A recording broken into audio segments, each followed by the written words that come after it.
All right, hello. So I teased doing this before, and I think this is a good time to start it. So this is going to be a live career build series. I'm still going to be doing the other career build series. I need to move that save over to space and deal with all that. I don't. That career build series, of course, is up to the point where I have Triton running, and we're kind of late game with that. I'd like to keep that going. I still want to be able to play with Triton, but this is going to be a live career build series, and so in this series we're going to be doing it live, and so just pretty much playing, doing missions, building, whatever I need to get the a regular career game, but live. So let's start by building up the world. How's it going there, Zerafin? Alright, so I'm going to use my normal seed that I generally use. We'll do career mode. I'm going to start at, where are we at here? This one here, the North Meyer Outpost. We already selected there, but that's where I'm going to start. I'll start on the Industrial DLC, the Arid Biome. Search and Destroy, Industrial Frontier, and Space DLC can all be enabled. So this is, a lot of people still don't check these boxes. A lot of people are not going in and setting up their world, and then they wonder why things are not working the way I want. So I usually come in here and I toggle them all off and go through each one that I want. So we'll do AI paths. Default AI aircraft are going to be on. If it has a cog, you should click on it, and then you can do things like adjust the count for any sort of lag. I really generally never get any lag, so I don't mind. So default AI is going on.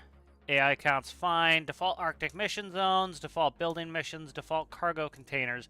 Default creatures are coming on, and that's fine. Default delivery zones, bollards. Elevators I usually leave off. I don't really use them, and they just potentially could glitch out and cause lag, so I just shut those off. Forest fires going on, landmarks. Mission zones are on. Default mission locations going on. I'm going to click on that. I want natural disasters off.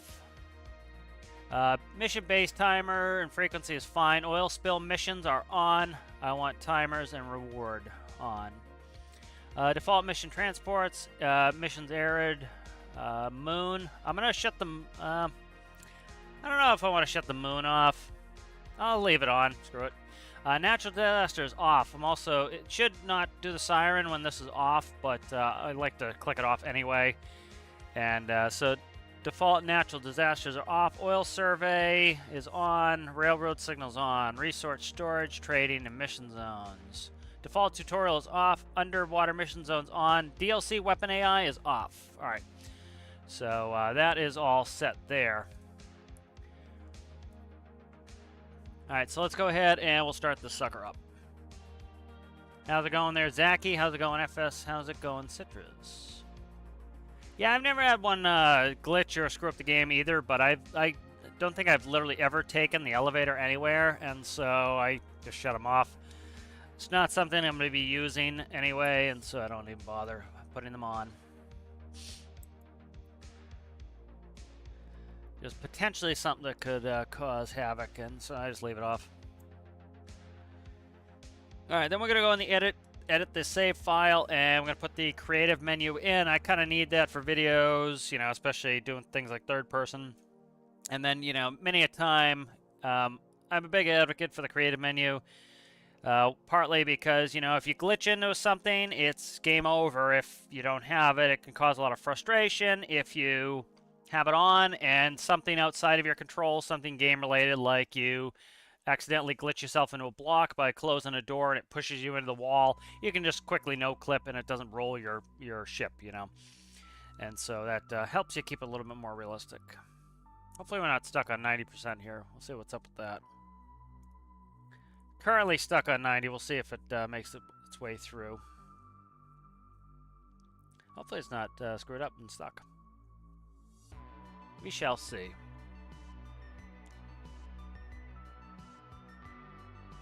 There we go. Yeah, there's just that last 10% was doing the loading. Alright, let's get ourselves characterized here. Hair is fine, that's fine. T-shirt.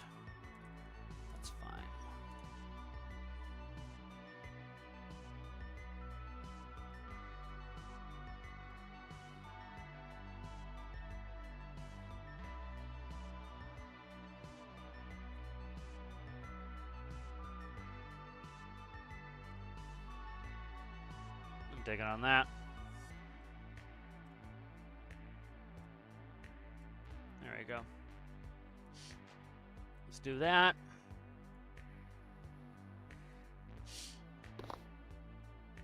Alrighty, so first thing I'm going to do is make a save. So.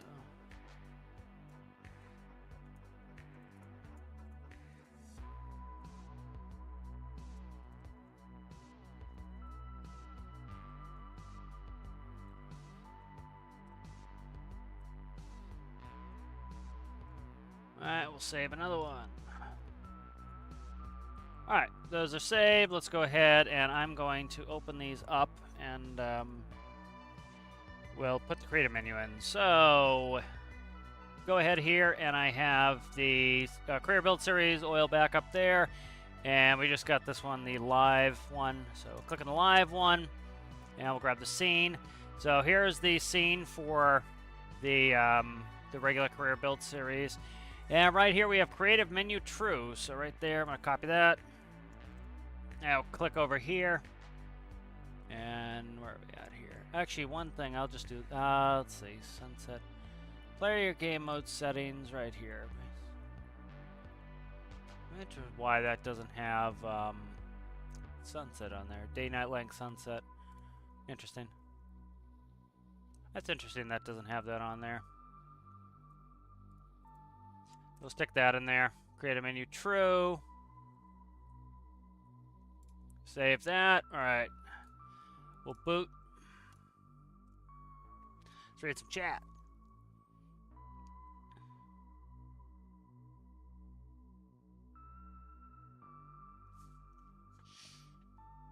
All right, so we have the creative menu now. So if we have any issues, if the game steals from us, stuff like that, you know, it's a good way to fight frustration. That if something happens that's outside of your control, you can still, you know, fix it. So let's make sure creative menu, yay, creative menu is on. Beautiful.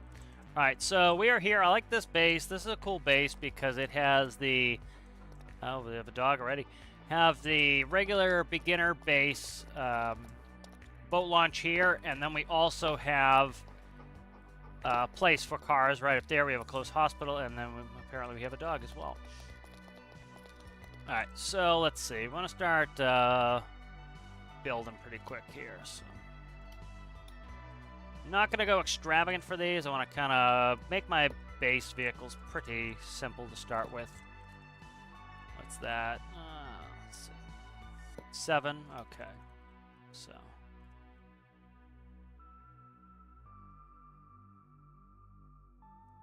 That's a 3-to-1 beam to length to beam ratio.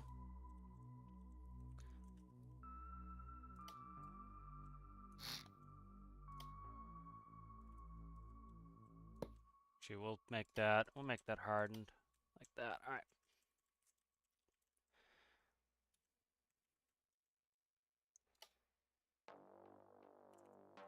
And I'm just gonna make a quick boat for when our first mission comes.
get a quick little skiff going. I don't want it to be overly complex, this boat. I want it to be pretty simple.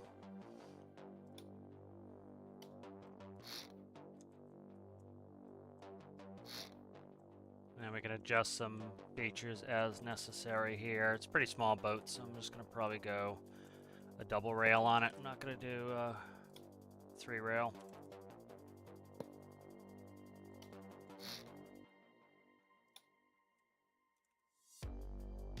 Wrong one. Wrong grab. There we go. Yeah, let's do a double rail on it.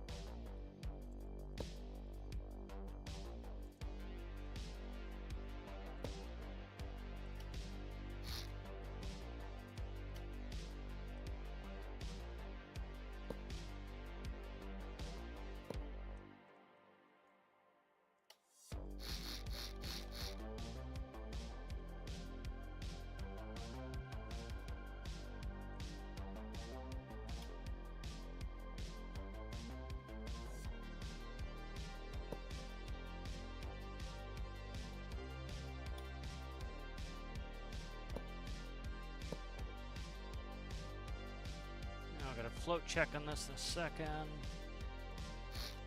Get this transom going here.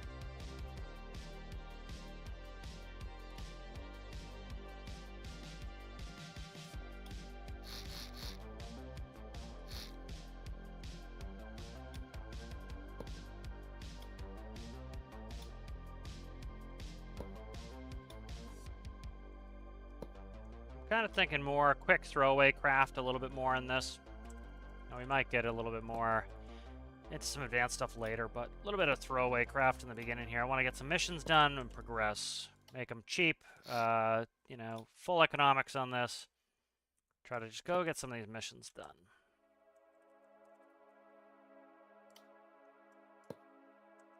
Might cut one out of this transom.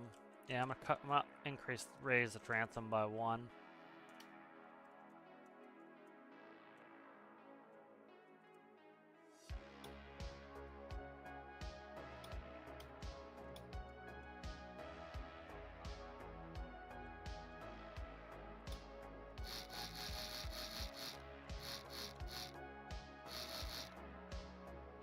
See how we can get this floating in a second here.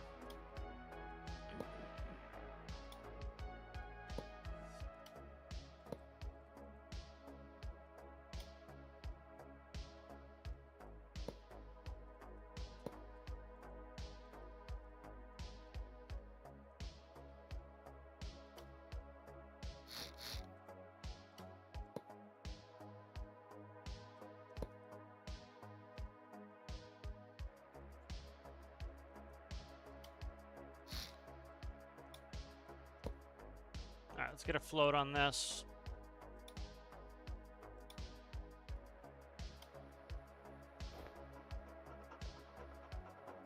Yes, they are gone. They were warned literally about 6 times, so they been warned many times, and they persisted, so they're a goner now. Generally, I do not like booting people, but I give that person more leeway than anyone else, and they still wasn't enough for them, so they are adieu.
A bit of a wide tub on this sucker, but kind of needed to not misbehave. I don't know why I'm doing that this way. Let's see.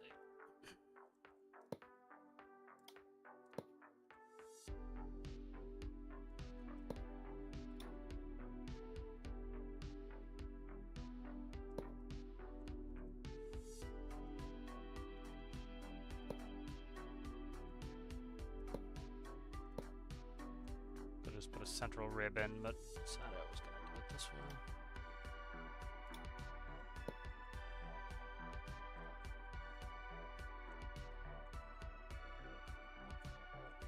I'll see if I can make it tiny, but let's go back. I'm going to try to stick with that tiny boat. Let's try to go with this, see if I can make this work for me.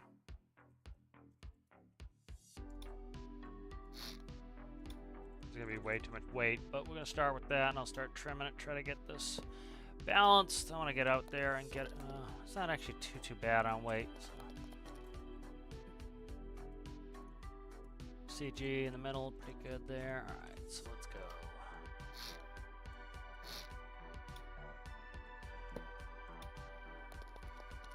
There we go. All right. Hiya.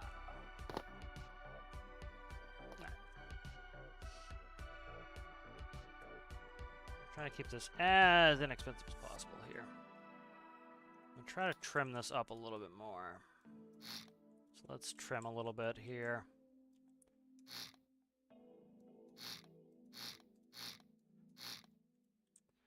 Trying to make this boat not too, bulbous.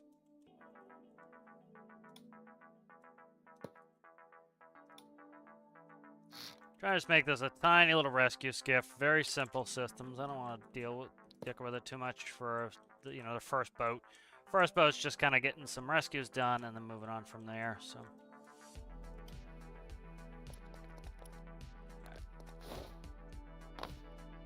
All right, good. Let's see. Let's read a little chat here. How's it going there, Variante? How's it going there, Zachy being back? Yep, we're doing it live. Yeah, it's just gonna be a little rescue boat. Yeah, I saw your car there. It was neat. But kind of, I want to try to make the stuff in this live a little bit basic. Try to get, I don't want to spend days and days and days and days and days working on these things. Trying to get something in simple, and then, that makes it so that it's good to move on from there. Problem with making the base this small is it makes it hard to get an engine in. So I know Citrus will probably enjoy an outboard.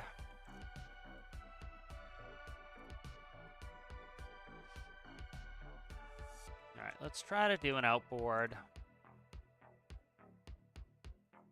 Doesn't need that much of a transom if I do an outboard. So I'm going to get rid of the transom. If I'm doing an outboard, I'm going to do a flat ass on this because the transom is mainly for the inboard. So what we'll do is we'll do this, and I think I'll do an outboard because, like, looking at it, I only have one block to make the engine, so I'm gonna have to have the engine part stick out somewhere. So I will use this for extra buoyancy. I haven't done an outboard in a little while, so that'd be kind of fun to do that. Yeah, I'm gonna need a lot of that space for micros too, so we'll do a flat rear on it, and then we'll put an outboard in there. So that should be floating pretty well now. Perfect. So it's, as you can see, it's bow. It has extra buoyancy in the ass, and the bow is sticking down, which is perfect because, oh, that was a really elegant jump. I need to set up my, where are we at here? No clip. There we go. Again, this is why I put it on the creative menu. Just stuff like this is like, I could try to jump in this thing 5 times, or I could just no clip in. So, like, see, now with me standing in the back, I weigh 70. And so that's gonna, with the outboard goes on there, it flattens it out. So that's why I put the extra buoyancy in there, is for the outboard now. All right, so let's do.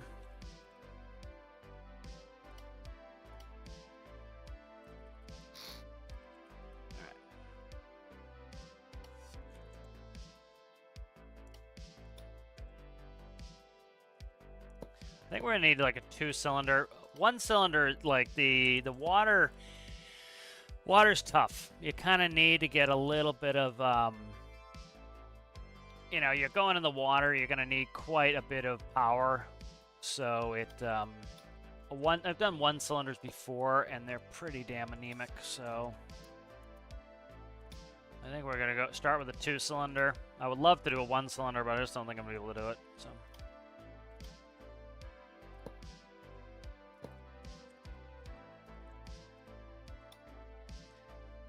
Where you at there, guy? There it is.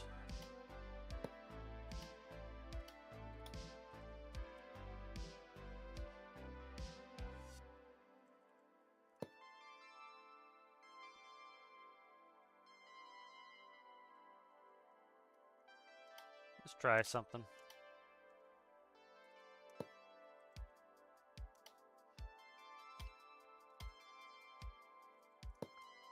All right.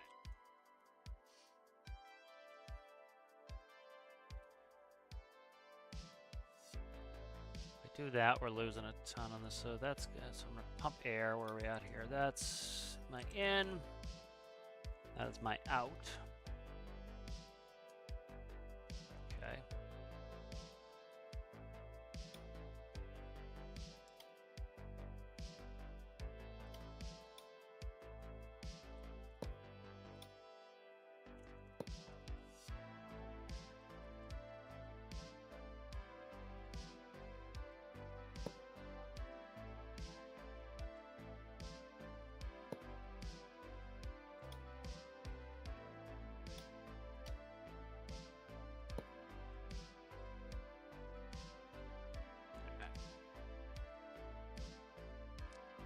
At here, out, okay, in, okay, so we're gonna go,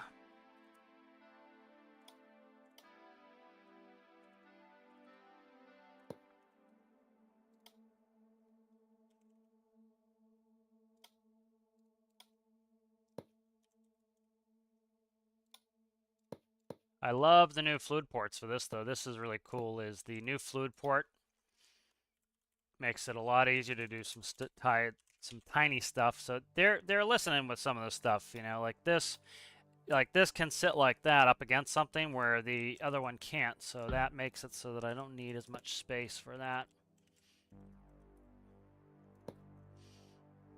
And it helps with the compact nature of things.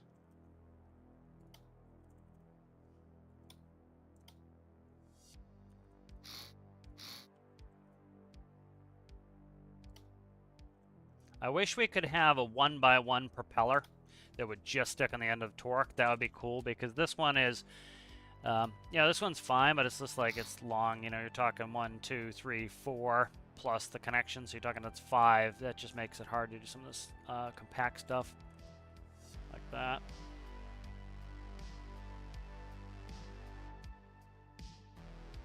Okay.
can't go there. Okay.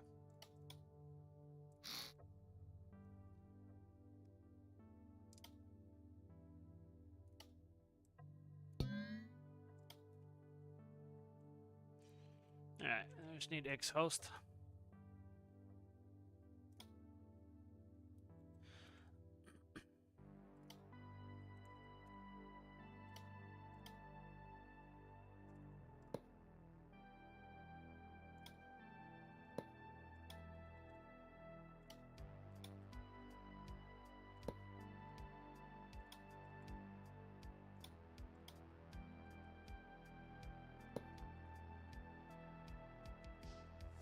Probably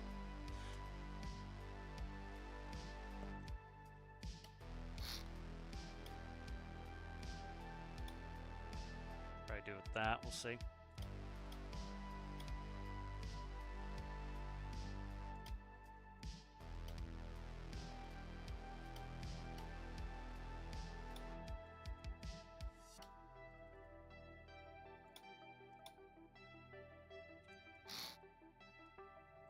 You suck. Let's get some symmetry on. There we go.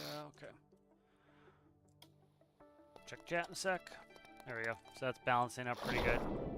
A little bit ass heavy, but that's to be expected. Nice. So pretty compact.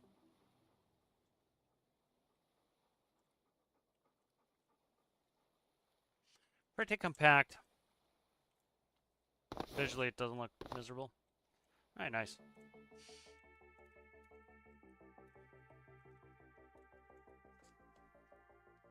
Let me read the chat. I still have display cap on. Let's get rid of that. Let's see. Catch up on chat here.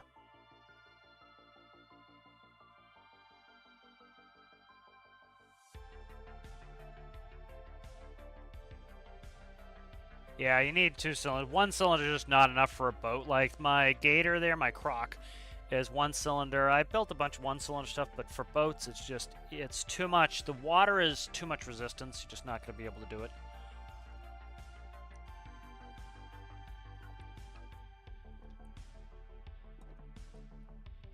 How's it going there, Daniel? How are you? How are you? Yep, the other career build series is still there. I have to redo the world because of Space DLC, so I'm gonna have to. I'm still gonna continue the old career build series, but I just need to get the.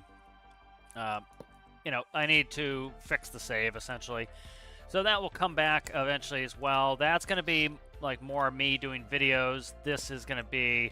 I'll be able to build some live stuff. All right, so that is pretty good. Let's work on a control your day micro. I don't think I'm not gonna rebuild a new one. It's just gonna be too much. So let's see. TBS live boat 1. All right.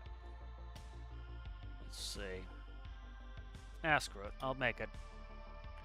Let's see. I'll start scratch. Won't take me long.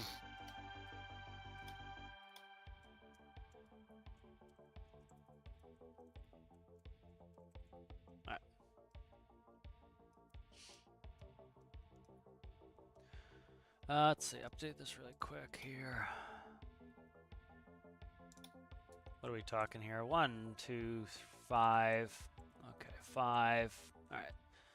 As long as that's a 5 and change, we're good. All right, so make that a 5 by 6. Update that. Okay. Trying to keep this simple here. And how do I want to steer this sucker? Let's put a helm in there really. I can't do it with this micro sitting here. Let's do this. Update this. Grab it.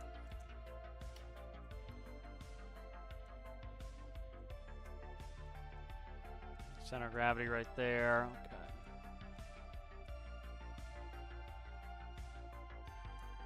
There we go. What's my mass at? 437. All right, let's stick that in. All right, let's see.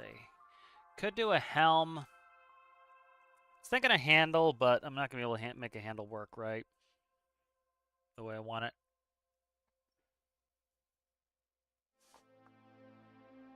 So I think I'll just do a helm. CG's there. We'll go just forward a CG because the propeller is going to try to push the bow up, so I'll put my weight, some of the weight, just a hair forward, just to try to keep a balanced thought in there. Alright, not too shabba-labba. Let's turn on third-person vehicle. I changed the key to be like farming sim. So. Alright, not too shabba-labba ding-dong. Alright.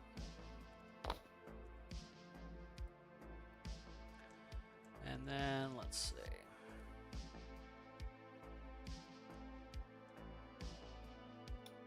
And I'm going to need an active weight on this just because of the nature of this thing. Let's see. I want to try to get moving on this.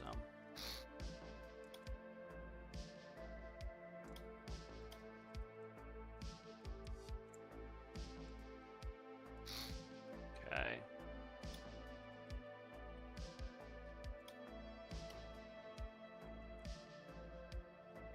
That's the wrong one. There we go. All right. Let's see. Physics sensor needs to go in. Put that right there.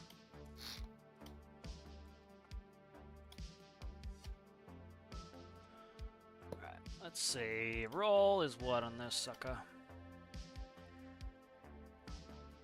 Tilt sensor ZXY. I need to go check. I have a test rig for this. Let's see if I have. I'm going to try to use some microcontrollers, I guess, here. Let's see.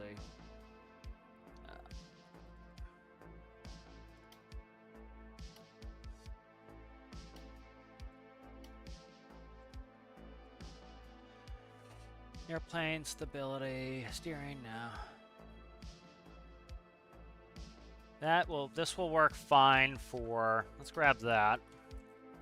The steering stability for the cars works fine for the outboard. So we'll stick that in there for now, and we'll work off this panel. This panel's gonna get bigger anyway. Hopefully that doesn't cut into stuff. It doesn't. Okay, good. Perfect. Nope, it did. Alright, that's fine. I can make it work.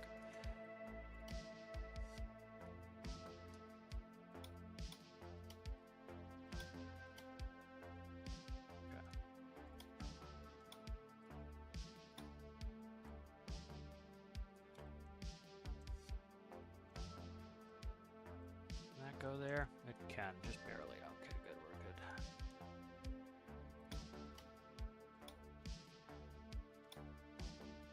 Alright, nice. Alright, so this will go in for physics sensor. We'll go to there. This is the seat. And then we will go, this one's going to change where it's should be, let's quickly see if it's, I'm going to just hook it up to one of them. So let's go. Let's just pick one. So we'll try port wheel. Now we'll go with pivot.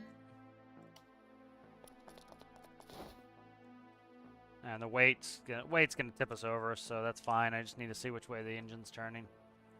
It's not quick enough. I think it wasn't quick enough to get the weight to not move. So let's just, I'm just gonna pin the weight for right now, and then I'll unpin it in a second. Yeah, it won't do it. Okay, that's fine. I'm just going to screw off the weight for a second and then test this, and then we'll be moving on from there. I need to turn on infinite electricity. Oh, stop tipping over, you scumbag. There we go. Let's go. Infinite electricity is on. All right, so that's backwards. Okay, so what we'll do is we'll just hook in. We'll keep port in there, and I'll just go like this.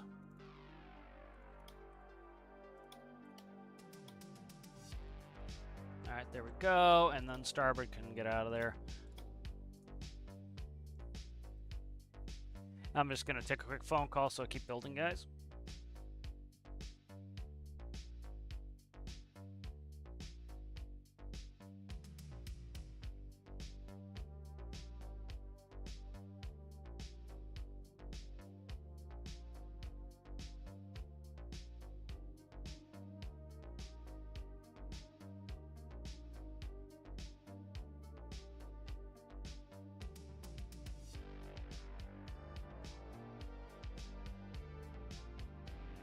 All right, so we're gonna go number output. This is gonna be the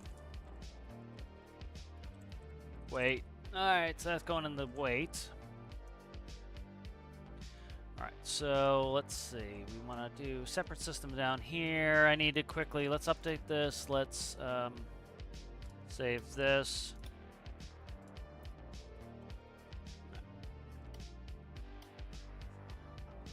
And then that's one of the reasons I've chose this base. Like, see, this is this type of stuff that, like, I want to stay in my career world. I'm just going to build in my career world here, and so with the creative menu on, I can just zoom around. It's nice. Let's see. So here's my physics sensor test bench. So whenever I forget what these do, this is helpful. So physics sensors on here. We also have a tilt sensor on here. They're labeled Z, X, and tilt, and we go like this. Tilt sensor is reading 0.11, so we need to find which one's reading 0.11, and this tells us that it's inverted. So if we had a system that used to be hooked up to a tilt sensor facing left, the physics sensor is facing right now. So, you know, you want to invert. So this tells us that the X tilt is the one that we want. So that's why I just made this quick little rig. Makes it easier. Quickly do that. I don't have to like do a different test. It's nice to have little test rigs. So X is the axes we look for.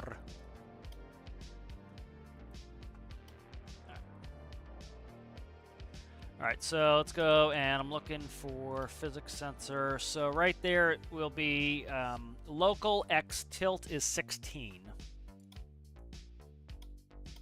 So we're gonna grab a 16 off the physics sensor. Piss off there, get there, right, nice. All right, you are gonna come with me. All right. And I don't know what I'm usually running for this value, so I'm gonna end up having to tune the PID. So this is our process variable. Our set point is gonna be 0. We want to be level at all times. And then the weight's going to control that. We're going to go ahead and hook that there, like so.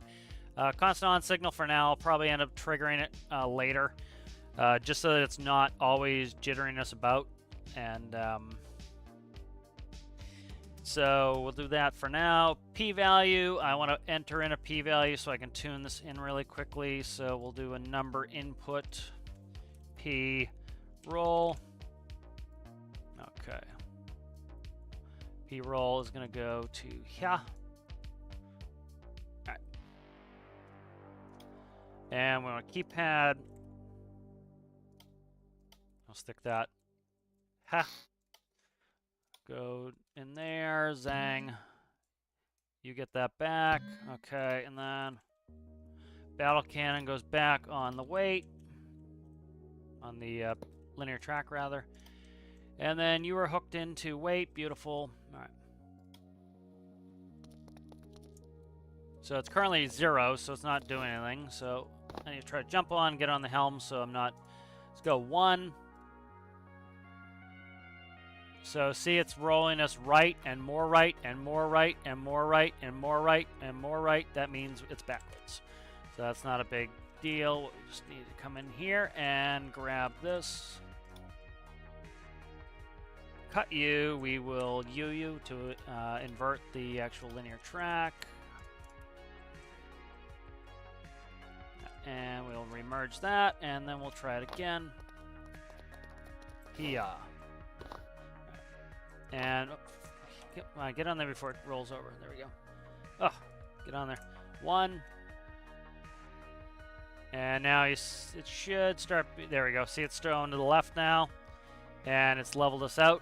So I'm going to let go of the helm.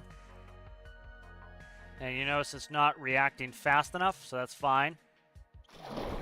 So what we need it is to react faster. So 1 is way too low, so we're going to go up to 10. All right. Make that 10. There's something that's small. So you see it's overshooting now. Okay, so that means too high. So I don't want to overshoot. Still overshooting.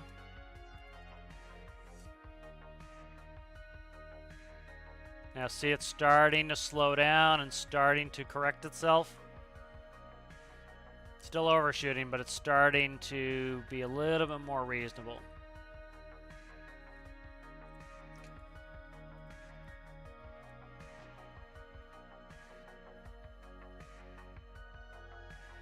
There we go, starting to level out.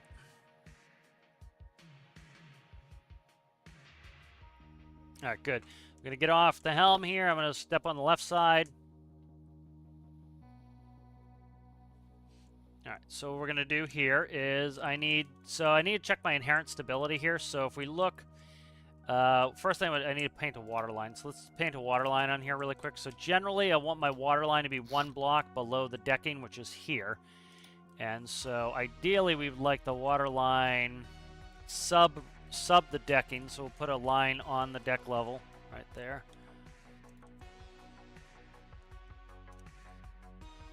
All right, so there's the desired water line, and we spawn it. We'll see where it's sitting. So pretty close, not too bad. A little bit low in the water. We can fix that. Excuse me there, whatever you are, I-beam. Thank you. So that's not too bad. Likely what we're going to need to do is the p-value is going to be, it's got to be pretty low on this one. And so what that's telling me is I need more inherent stability. I'm inherently unstable, so let's see. Where are you at here? Where's my physics sensor? So that need not be cut there. That can be cut. So what is that? That is... So what I'm going to do here is I cut 2 there, and my center of gravity is right about here, so that is about 7 block off. Right, and so what I'm going to do is cut here, add some weight, and I want it center lined because we have an active weight, and then I want these to be my passive weights that just constantly ballast me. So that's going to help with the inherent stability. That's going to lower my center of gravity. And then I can add extra weight to the weight as another option. So let's say 1. And let's try me going left.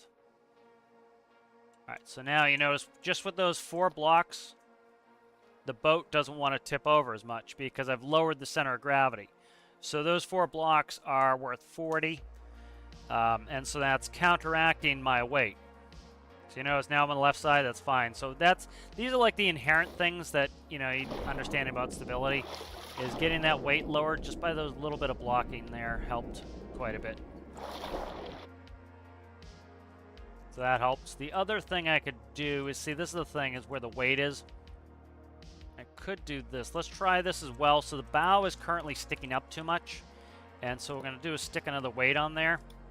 And let's see how this behaves for us. First, I want to make sure it's floating right. It's a little bit low. I still have some tricks I can use to get this to float higher in the water. Not a big deal, so I can fix that. But I'm trying to grab it before it freaks out. Okay. Go to 1. All right, so now we put more weight low. And so that active system seems a little bit slow to me. But it's overshooting. So see, it's overshooting. So let's drop that a little bit. It's overreacting. Let's try a 0.5 on there. It's really overreacting, so.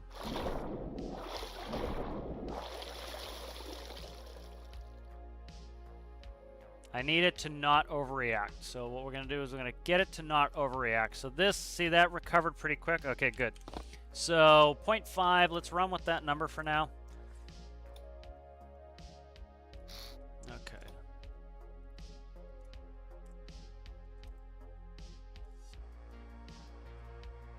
All right, so we're going to start working on the D values. Some things you need a D value, some things you don't. I try to do as few D values as possible because it's just extra tuning that you really don't need.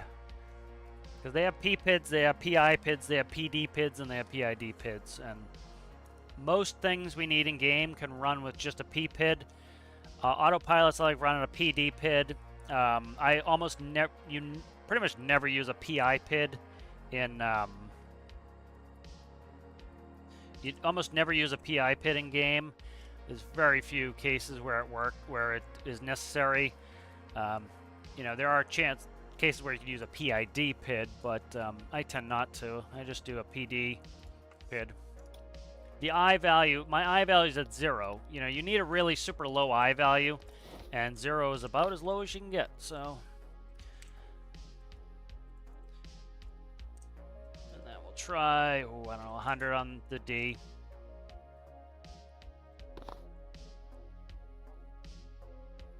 Okay, so P is probably still a hair low. Okay. So the problem too is adding that battle cannon piece raised us up even more. So one thing we can do is this. Let's start doing my trickery to get this working. So let's take a look at it here. So if we look at the weight, it's 575. We look at the CG. CG is currently just a crack under the water line. I want it down here as much as I can. So what I'm going to do here is I'm going to cut all that. And then I'm going to come in with some half blocks. So what we're at here, let's check it really quick. I forget already. 575. All right, so we're at 575. And we're going to go put half blocks. So these weigh about, I believe, half of what the regular ones weigh.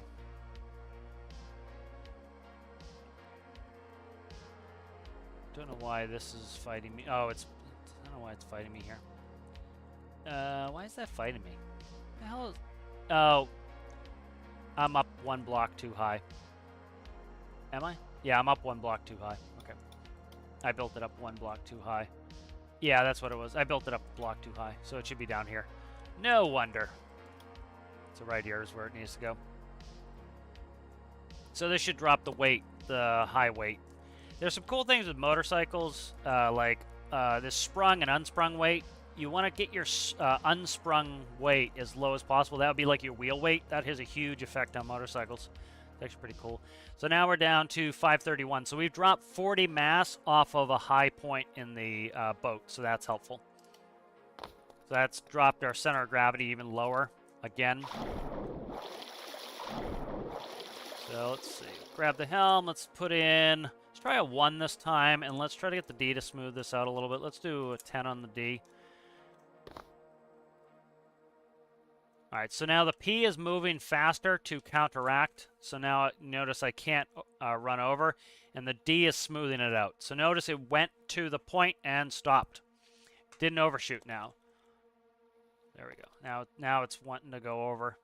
So it's the P is not moving fast enough. Let's increase the D value a little bit.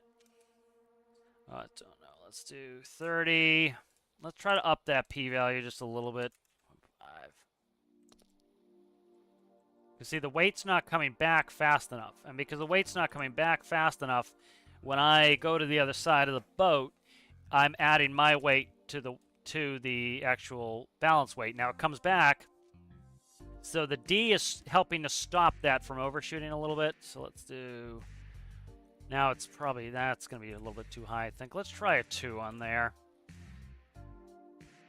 This is a tiny boat, and so it's going to be wobbly. We kind of have to expect that, but we can use some things to try to straighten it out. So, okay, let's see. Let's decrease you a little bit. Let's try a 5 on that. A 5 and a 2. So that's too little of a D value on there. I need that D value up to be able to smooth out my P value.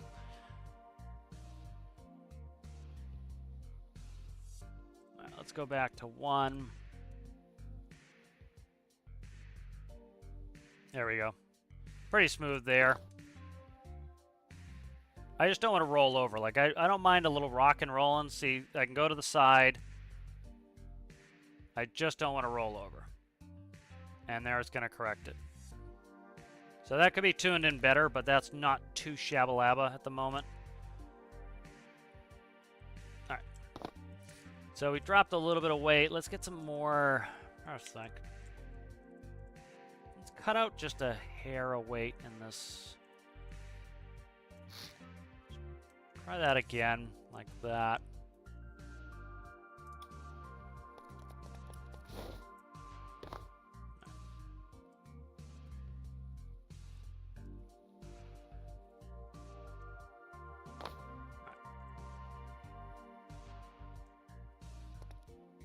So I think the weight was just too heavy on that. It was a little bit excessive.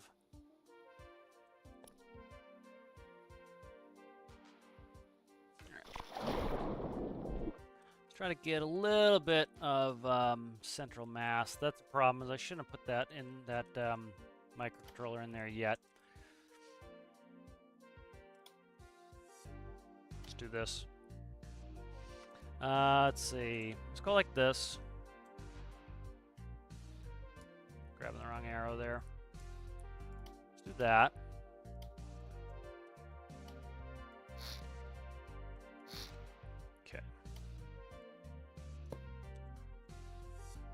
Then let's cut that. And so let's watch. This is that had like one sliver under the black line before. And we're going to get that drop. So you see that dropped about where it was. Let's try get this a little bit better. We're going to be fighting buoyancy versus mass here, but we should be able to get some trickery going to get this going. All right, now that's better. Is that, you know, it's like when I talk about airplanes, you want to get it inherently stable first. If it's inherently stable, you have to do very little work to stabilize it. If it's not inherently stable, you have to do a lot of work to stabilize it. So I'm trying to get it as inherently stable as possible so that my active stability system doesn't have to do much. So I want to be able to move around a little bit. I don't need crazy bit, but I want to be able to like run up, put somebody in the front, jump in the back, put somebody in the back. Okay, not too bad. All right, so let's see. So we want to lighten this up and then concentrate some mass. So let's see. What are you doing there? Cut that. Okay. And I'm going to put in some, do a little bit of stripping and lightening here. So this is going to increase our buoyancy by cutting the mass, essentially. That's really what it's doing, is this, the space is the same, a little bit more volume, but it's giving us a little bit more. So that's a little bit more buoyancy, and so by adding buoyancy, it's going to allow us to focus mass. So like right now we're at 552, so I'm going to cut all this. I'm going to go ahead and I'm going to put in half block. So this is going to cut the mass, you know, in the back here. All right, and so now we're at 537. Notice the center of gravity is looking pretty good there. Now, because I cut that mass, I can put more weight in. So now we're at 573. Okay, not too shab. Okay, let's put in...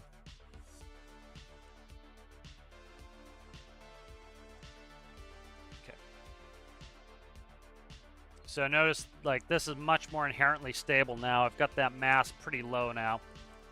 So that my motions is not able to really rock it. And then this is starting to catch back up here. Trying to speed it up a little bit. I can't do the p-value too high or it overshoots like crazy. So let's do... So it's undershooting. It's not moving fast enough right now. So that's like just that 10% more is starting to help. Like, see, the 10% is starting to help there. All right, good. Let's go up a little bit more, 1.2. There we go. That's starting to be better still. Still a little bit slow because the weight was all the way to the right. Then I go to the right, so it's me and the weight. That's why it exacerbates on that side. So let's stick with 1.2 and let's jack this up a little bit.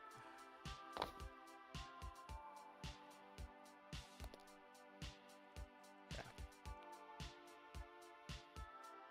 All right, so let's try to crank this up to 1.5, I'm thinking. Trying to get that weight to move a little bit faster. There we go. That's catching me pretty well. So like I can, even though this boat's kind of tiny and silly, it lets me kind of like, if I can jump over this, it's like one block too high. I can jump over. I can move passengers around. So that's not too bad. And then it's going to have a C stability system as well, so that's not too shabby. What are we, 1.5 and 30? Let's run with those numbers for now. Probably end up tuning it more. Let's see. P roll. Okay.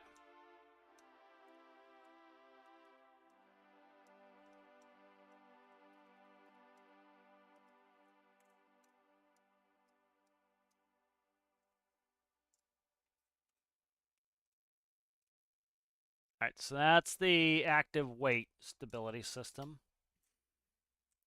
All right, if we look at our center of gravity, it should be pretty good right now. If I can get it even lower, we're going to be in even better shape. So let's look at the front. Let's grab this. Cut you, and we will rotate you and put it up here.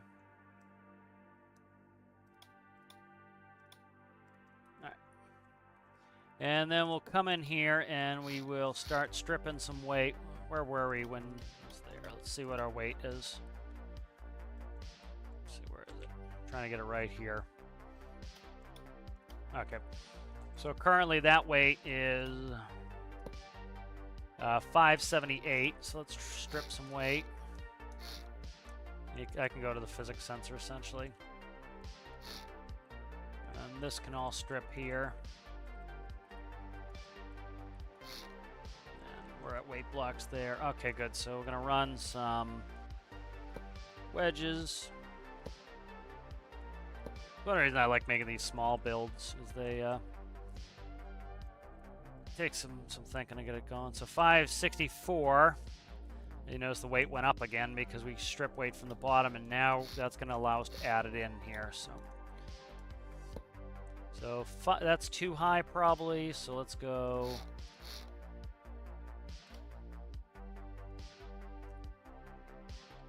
Don't want to overdo it. So we just added another 20. It's 583, so a little bit heavier. There's a hole in there. Where's the hole?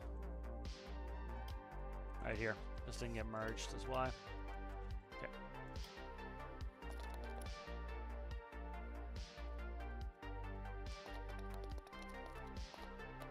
Alright, so we move some weight forward.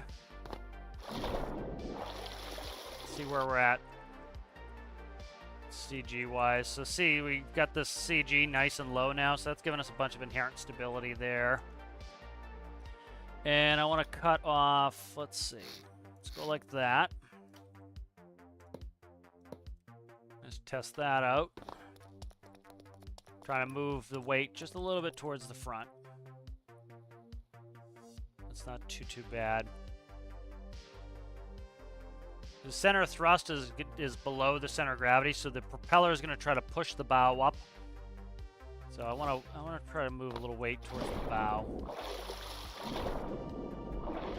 I'm going to pre-weight the bow just a hair. So the further it is from the center of gravity, the more it will bring it forward. So for example, if I put a block here, you notice it went up a little bit. If I put the same block there, it jumps more because it has a longer lever arm. So by sticking a little bit of weight way up here, we can move that even more like that. So we'll cut out some more there. We'll cut that one as well.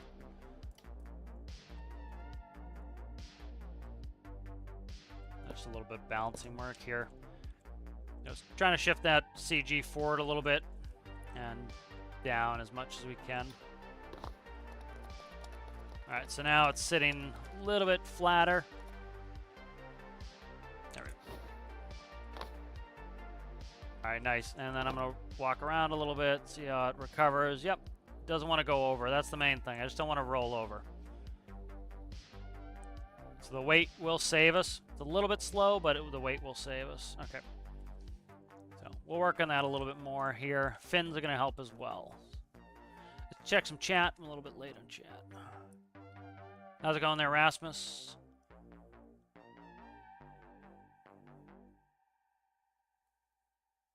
Let me see. Oh, thank you, Daniel. I'm glad you liked the outfit.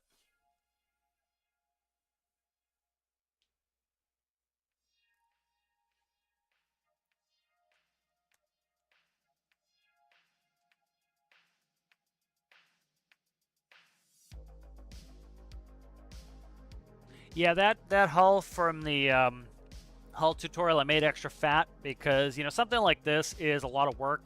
Something this small is a lot of work to get to balance and be usable. So that one I made extra fat just so that, you know, especially people who don't want to dick around with that, or like especially for new players, that they can just jump right in and utilize it and it works. And, you know, like I could make this more, I could make this, like if I made this one block wider, it would be a piece of cake, but I don't want to. I'm trying to, you know, play with this. So, you know, that's one reason why I made that tutorial a little bit on the wide end. It just makes it a lot easier, you know? Oh, I haven't checked the more clothes, yeah. I'm glad you like to see the CBS back. Yep, so this is going to be the live version, so, you know, just build and kind of chat with you guys and hang out.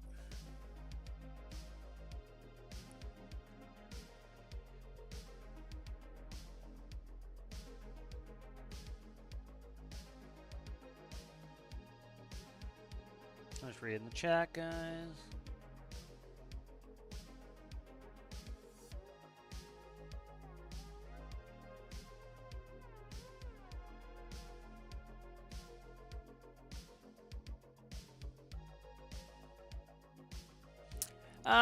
It's kind of hard to explain the D-value. Let's see if I can find a good explanation of it.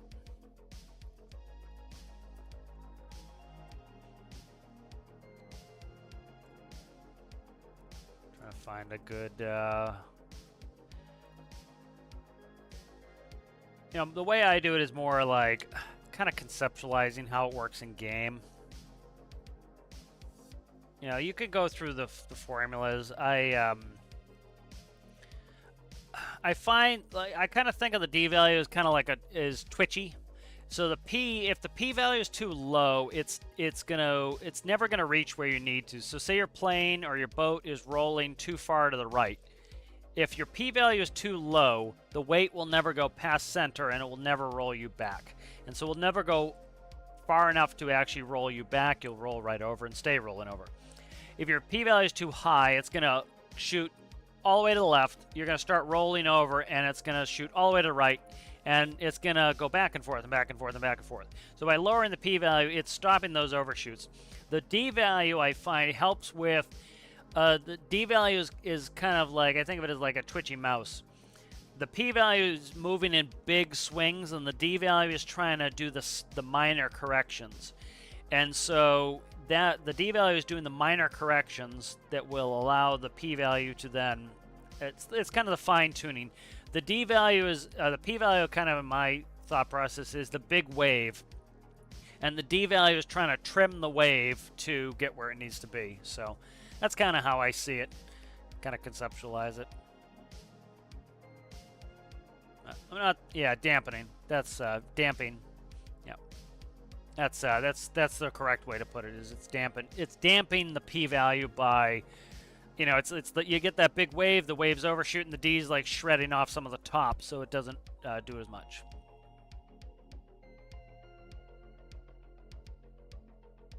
How's it going there, Owl? Yeah, so we're working on. This is the live career build series, so just working on trying to get this thing stabilized a little bit. All right, so pretty good here. I want to get that motor up and running here, so let's see. Let's work on that. Let's see. Composite input, helm. This thing's going to be as super simple as I possibly get it here. I don't want it overly complicated. Number input, RPS. Let's go number output. Fuel. Number output. Air. Let's see. Number output. Clutch. Clutch. Okay. Number output clutch. Starter.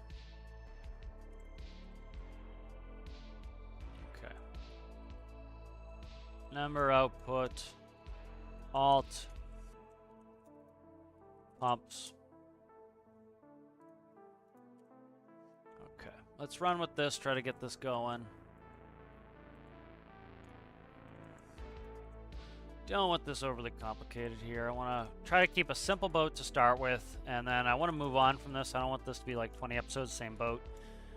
Like, it was funny. Somebody had a criticism of one of my career build series. Like, took you like 10 episodes before you even got to a rescue mission. Yeah, it's because I was building a proper boat for it. You know, it's like, you know, I've done this before. It's like I've done plenty of missions. It's like, for that start of that career build series, I wanted to build a proper boat first. You know. So let's see. This one's going to be a much simpler boat. I just want one that's going to go work and do the job. You know, so this one doesn't need to be as complex. Alright, so RPS there, set RPS there. We'll do stoic on that in a second. This is going to be helm. Helm. So we have, read a number, it's going to be 4. 4 is the up down. We're going to go into a function here. No, we're not. We're going to go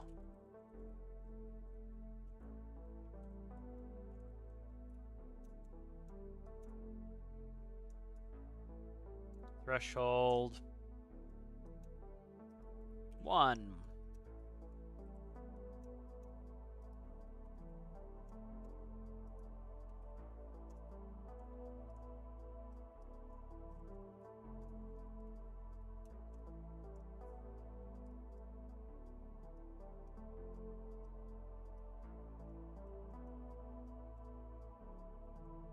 I enable this point. There's a 1. We're going to make the reset value 0. It's going to be clamped. It's going to be a negative. It's direct drive on that. So we're talking, we'll say negative 10. We'll make this 20. Okay, that's going to go to there. Not yet. That doesn't go there yet, but it will go there. Let's grab you. Boom. Grab. Come on, click on it, you scum. Okay. Alright, so we're going to go in here, and this is going to be function.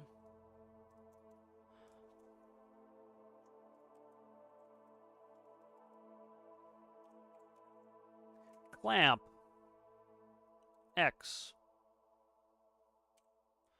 3.5 for the, no, I don't want to do this like that. Let's do this one. All right, let's do clamp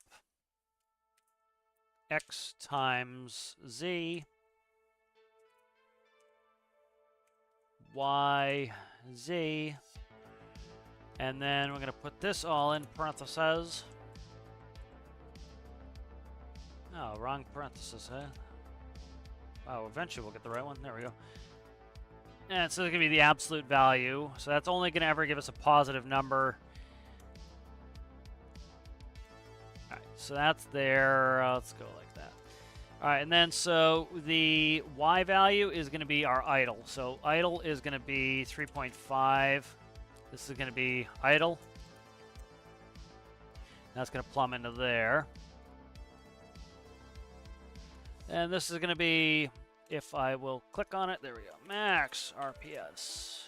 And I'll say 20 for now. It's going to be whatever this is. All right, and so that's going to go through this function. So we're going to press the up arrow. It's going to start to increase this up to a max value of 20. If we press down, it's going to go down to a max value of negative 10. That's then going to come in here. It's going to turn it into an absolute value. So it's going to always be positive. So it's either going to be up to a value of positive 20 or down to a value of positive 10, because we don't want negative RPS. If we go below 3.5, it's going to read out 3.5 because we don't want the engine to stall. We want it to idle. And then it's going to give us max RPS of 20. That's going to then go into the PID out here.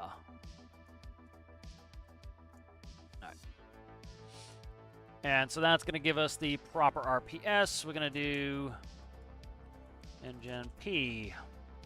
That's going to be, I did that last time, 0.18. There we go. p-value. That's not the p-value. It's the I-value. That would be disgusting with a I-value that high. All right, that's updated. We'll save that. We'll just grab, see if the truck will fit in here. There we go. And I want all this bejazzle. That's all the stoichiometry stuff. Because I do have an air scoop on this, and it is being pumped. So, being pumped in there, and it's has an air scoop on there. So,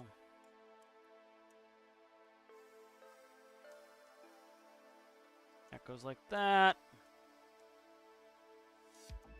Okay, and then I need a composite.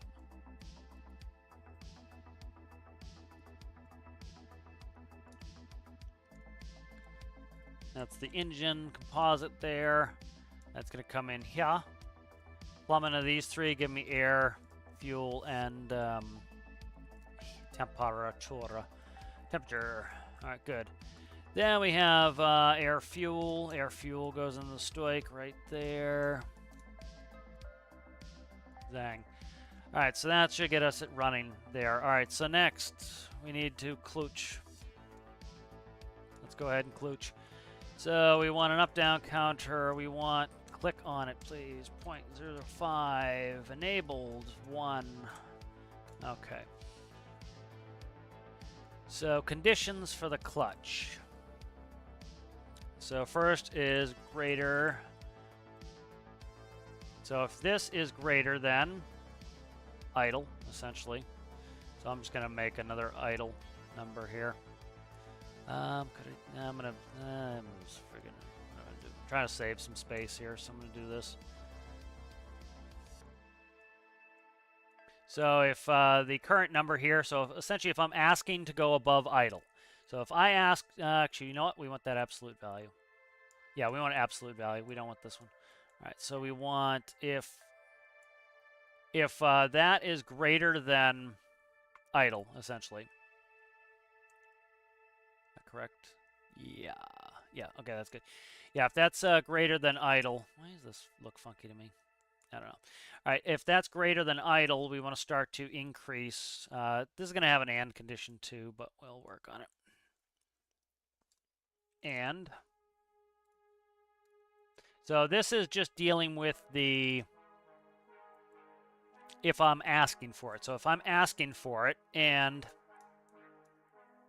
if the RPS is, like that, go over there, please. Then we have if the RPS is, so this is saying I want to go forward, and this is going to be, am I actually, do I have enough torque? And so then I'm going to go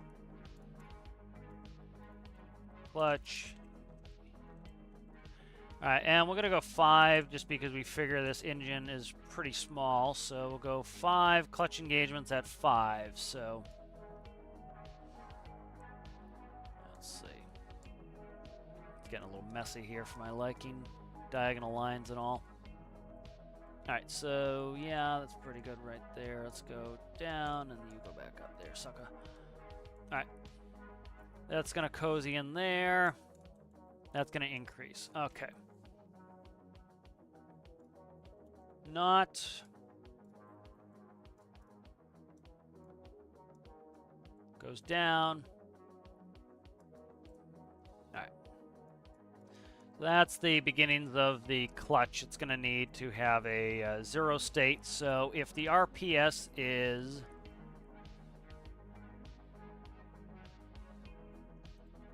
less than, and so I want us to have a couple conditions for if I'm going to stall. I want stall prevention, so we do that. Clutch 0. Clutch 0 is going to be 3.5. All right, so if the clutch goes below 3.5, it's going to 0 the clutch, so that we don't stall, because we don't want to stall. Better. All right, so that's good, and then I'm going to add a condition for this, so this will be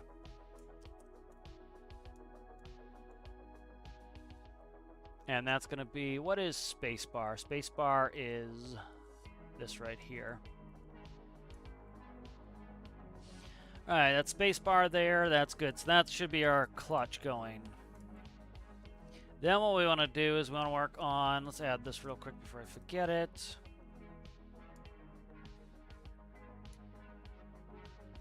Stick it up here. Reverse, okay. Starter, next we need a starter. I'm going to do the starter pretty simple. I'm not going to do an auto starter here. We're going to do just a press starter. So pretty simple. We'll go off of... I'll keep the starter on the simple end. We'll go 6 on the starter. And so ultra simple in the starter on this build. Starter. All right, good. That's good. This one's getting a... Let's just do it like this. This is Alt/pumps. This is just going to take a constant number 1. Again, trying to keep this build on the simple side here. So that goes, that can go there. Beautiful. Actually, we'll go up here. Stick that there. All right, next we need the reverse. So that's why we use a ABS on this, is when this is negative. So if this is... So when this number here is less than 0, that's us asking to go in reverse with the... asking us to go up reverse with the up-down arrows. If that goes below 0, we want to click into reverse. All right, so let's see. Hopefully we're ready for a run here. Let's get this configured here. So let's first of all get rid of all that crap. Let's go ahead and configure this. So up-down is going to be throttle reset 100%. Trigger is going to be push 0. Thrust. 6 is starter. Push. Spawn. We'll run with infinite electricity. Fuel should be plumbed. Okay, let's go. I didn't plug anything in. Difficult. In my mind, it was all plugged in. There we go. That goes there. Reverse goes there. Okay. You are a klutch. You are going to be the pumps. I'm just running all these pumps and alternators. That's air manifold? Okay, yeah, that shouldn't have been connected. I'm just running those all at 1 for now. Make them super simple. Fuel and air goes there. RPS is going to be there. And then we need helm is going to go to there. Engine goes there. There we go. Actually, plumbing things in helps. I missed the helm. All right, let's go ahead and start it up.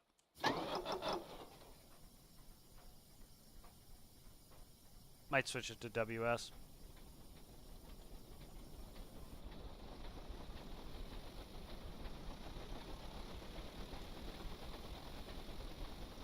The 9.5 is probably 9.5 is probably a little bit aggressive. Yeah, I'm thinking 9.5 is aggressive.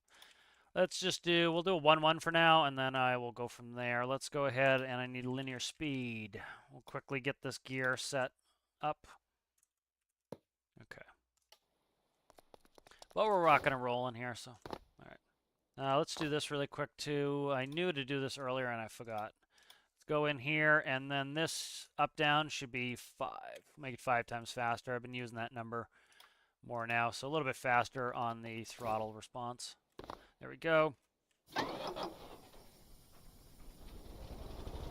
It's water-cooled, yep.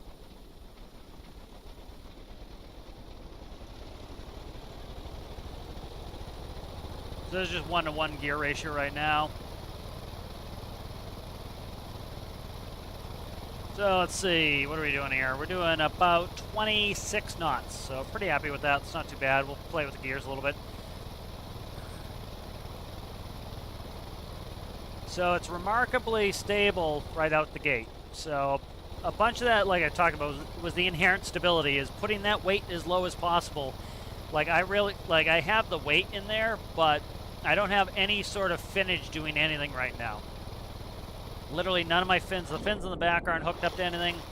You notice I'm at max speed doing this nonsense? Like, we'll be able to fix that in a second, but you notice it's like pretty stable for having like no real active stability system in it, because the boat itself is inherently stable. So getting it inherently stable to start with really helps. All right, so we're going 26 knots, about a little bit less. No, it's about right. 26 knots, about right. What the hell? We already have a mission here. Let's see. Okay, let's grab you back. Good lord, man. I need to set up all these. Teleport fast relative vehicles. Okay, there we go.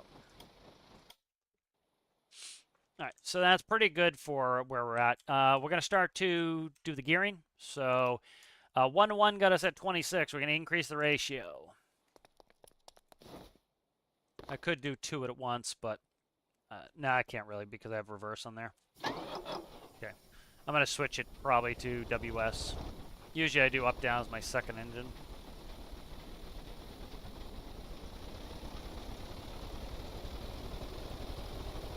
So this should take us longer to get to a higher speed, but potentially we can go higher.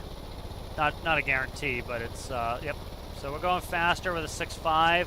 It takes us longer to get there because the engine has less power. We've traded away torque power for RPS speed, so it takes us longer to get there. It's like if you start your car in 6th gear, you could rev way up and try to get going 6th gear, and it's going to take you longer to get there, but ultimately you're going to go faster than if you were just allowed 1st gear. All right, so there's about 15, so let's do quick math here. 15 times 1.9438, 29 knots, so not shabby. It's not too bad. 29 knots for a tiny little boat here. That's going to get us around the world. You notice full handbrake turns here, and it's like not really all that bad. What's going to prevent that is these fins on the propeller. They're going to maintain the propeller in the water. The reason why it will buck a little bit is that propeller comes out of the water. See it come out? And that can inhibit some weird behavior. That's why it's doing that rocking is... So what we can do is by keeping that propeller in the water, it gets rid of that. So that's really simple to do. So I will do that next probably. So I'm trying to see where the... Yeah, we'll try it on that. But pretty, not a bad boat for, like, you know, didn't put that much time. We're 1 hour and 28 in, you know, and pretty tiny. I wanted to make some, you know, the small stuff can be pretty challenging in game. So I'm going to check temp really quickly. I don't want to make this super system intensive. So, like, if you remember, I put on overboard protection on some of my boats. This one has automatic overboard protection. If I come off there, if I come off the helm, it stops. So it shuts the pit off for the engine. So that's why I did that. That's just an easier way to do this. Again, the small boat, I don't want to put 100 microcontrollers on this. And now as soon as I come back on the helm, it's going to start up again. All right, zero the thrust out. We'll bring it back to the workbench. So not too shabby for a little boat. We're starting to get something that can do something. And it really didn't take that long. So we're going to do a super duper simple stability system or for the prop. Let's see if I can do this really super simple. Let's keep the prop in just a hair. What is that? Okay, right there, I think. Yeah, so let's go like this. All right, so right here, that hole I just made, that's going to get an altimeter. Okay. All right, so now as the altimeter goes up, so as we gain altitude in the back, right, that's going to give us a positive number. And so as the back lifts up, I want this to go down. So what I need is to replace these fins. No, I had it right the first time. Let's see. Yeah, so as the... Nope, that was wrong. Okay. So as I get a positive number off the altimeter, I want these fins to go down to drag the stern down. So we want the filled arrow on top.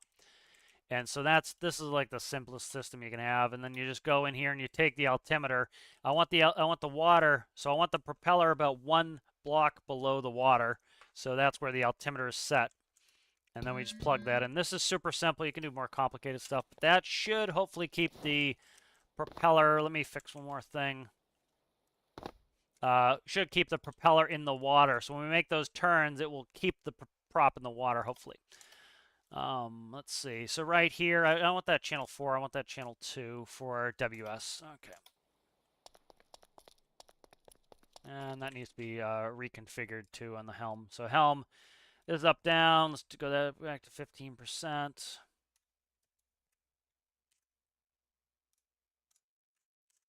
All right, that's now configured for WS. All right, come on, get it. All right.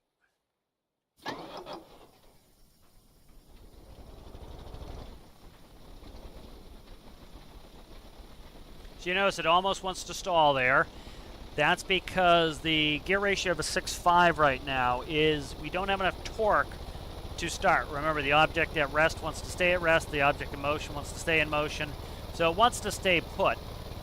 So it's a little bit stally in the beginning. That's fine because I'm trading off so that I have a higher speed when we're cruising. You know, so we're almost hitting 16 meters per second there. So 16 times 1.943844, 31 knots. So good speed, not shabby-labby at all. All right, so I'm going to quickly throw some seats on there. We have our first mission. So now notice I'm going to do handbrake turns. I'm going to try to get that propeller out of the water.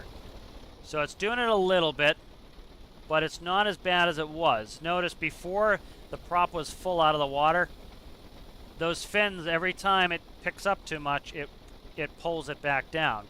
So it keeps that propeller in the water, so we're not getting weird behavior here. So that's pretty simple. Altimeter hooked up. You know, you can do multiplication on there where it's a little bit more. You can use a PIDs, even more advanced, but trying to keep it simple. All right, let's go ahead and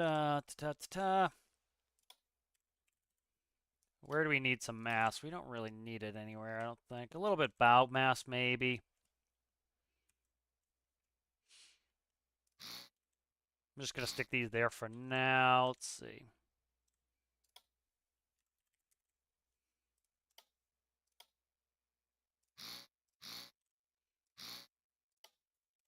I want to go do this mission.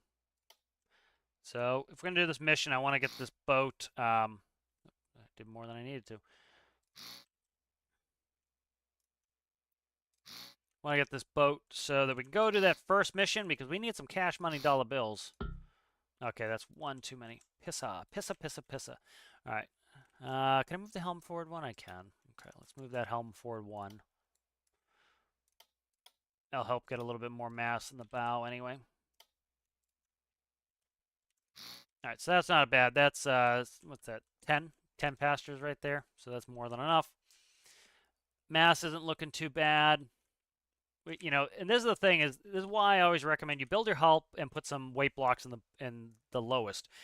Because as you add things, if we added seats and it's starting to weigh too much, well, we can take some weight out. You know, that's something we can do. So also, like, I could take weight out of the bow up here if I wanted. Like this here is all, those can't go, but like this, that, not that. What about you, and you? Yep. So like this here can go ahead and you can get this treatment here to drop the high mass a little bit lower as well. So that will further increase stability there. And so we have some other tricks we can do, like most of that is angle blocks now, so that's not too bad. All right, good. So let's go ahead and let's do a battery in here really quick. So battery, if we look at the battery weighs 10. So it weighs what a weight block weighs. And so if we go in here and let's see where we want this. Now, battery doesn't lose mass like, say, fuel does. So we're just going to put it right in here. So I want to keep it low. I'll go bow side with that. I'm try to keep some of the stuff. I'm trying to favor the bow a little bit. What is that's physics sensor? Oh, good, mercifully I didn't. I deleted my track though. Can't put it there. Okay. Where can I go? Where can I go? Could go right here. Okay.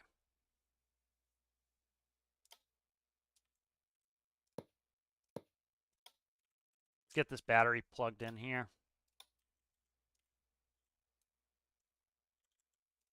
I want to try to get this. I want our first mission to be no cheats on. I want it to be all ready to run, and we're ready for the first mission, I think. So, all right. So let's see. We want to go. What's a relay way? 1. Okay, so relay is inconsequential on mass. So stick you right there. Okay, and I'm going to take the occupy off the seat, off the helm rather. Occupied right here. That's going to go to the relay. So this is going to disconnect our electricity so we don't run the battery down when we don't want to. So this is going to go hot bus there. We want to do... The weight is going to use a lot of electricity, but if we don't plug the weight in, the weight could slide to one side and roll us over. So we'll see how bad the weight's electricity usage is. Fins can use up a lot of electricity if they're just constantly darting around.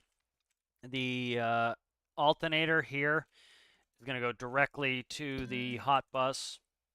Starter is going to go to the cold bus. And then pretty much gear shifter and pivot and fins are going to go to the cold side. Let's save this and let's go do a rescue.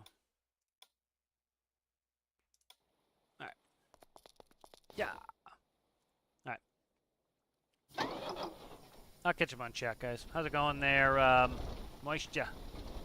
Oh, I'm glad you're enjoying the tutorials. I'll catch up, guys, with this. Okay, I'm not that far behind. Yes, you don't need, you don't really need air pockets too much.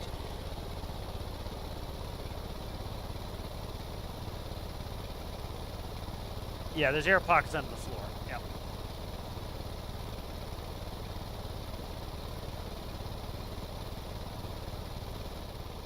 All right, so here we go. All right, so we're gonna pretend we're a brand new player and we don't know how to navigate.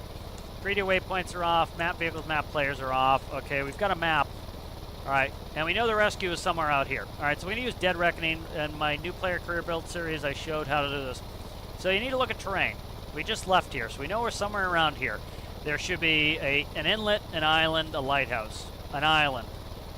And we have a volcanic island there. We have a big volcanic island there. So we should be able to dead reckon here. And if we look, there's the inlet, there's the island, there's the lighthouse, there's that. We have a small island there, and the rescue should be between that, and there it is. So, you know, I hear this a lot of new players like, how am I supposed to navigate? This is how close your missions are when you start. Let me kill no clip. Unless no clip is on. If no clip's on, you could get missions pretty far away. So it seems like we're going slow. We're doing 31 knots. 31 knots is a respectable, normal, you know, boat speed. That's pretty fast, you know. Because, you know, one thing, for like a boat like this, you're outside. You're not inside a cabin. So it's like if you were standing on the roof of your car driving 30 miles an hour, it'd be 35 miles an hour, you know. It'd be quite a thrilling ride, you know. We've gone in boats that are going, you know, that speed before, and it's, you know, it's quite, you know, it seems fast when you're on the boat, you know. You're also, like, in a real boat, you're bouncing off the waves, beating the hell out of yourself. You don't want to be going ultra fast. So these, like this first mission here, you can see, I can see my base and I can see the mission. That's what you're going to be getting early on. And so you don't need a GPS. Like, people immediately want a moving map, a GPS. They're used to games that hold your hand, where it says, you here, you follow line, you find this guy. Hey, look, there's guy right there. It's like, and you kind of lose your skills to doing this on your own, frankly. The first mission, this boat is ultra cheap, ultra simple, ultra easy. It's like, that's what I want. And I want to be able to move on from this pretty quickly. So I do the space bar as my 0. So I press 0 and just coast to a quick stop. Ah! Almost did it without... I'm trying to stay dry. And if I come off the boat, it will also stop the engines. So, but I did zero them before I got off. So we want Fire X. There we go. Ha! We'll put this Johnny out. How am I getting burned there? There's no fire. Alright, so we have no... what? Why am I getting burned? There's no fire there. Oh, I forgot you get pushed with fire extinguishers now. It's under the deck, so it's burning me because it's under the deck. There we go. Alright, $3 grand. Good money for a start. How did... They all... Oh, it's been a while. I've been building. They've been drowning over here while I'm building. Unfortunately, I didn't put a defib on here, so we have no defib, which is going to make it annoying. Alright, so, because I have to just throw their carcasses in the boat here. Get out! Guy is, like, stuck in the boat. There we go. This carcass here is causing me problems here.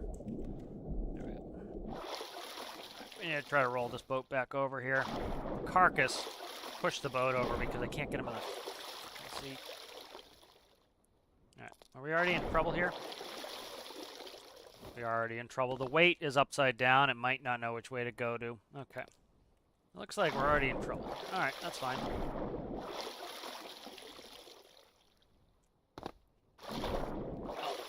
God. My character just does not want to physically move where I want him to go.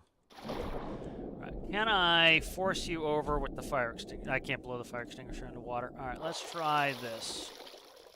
Let's be creative here.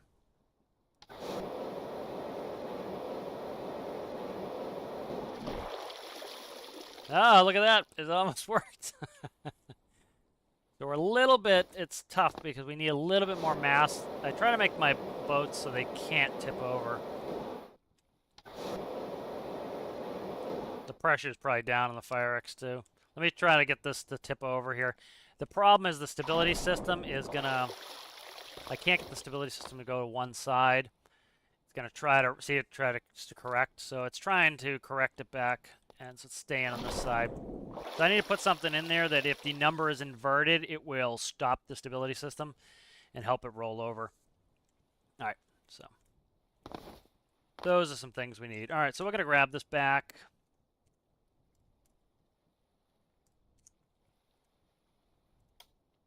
All right, so I need to figure out a way to do that. So let's get that figured out. So let's do this. Can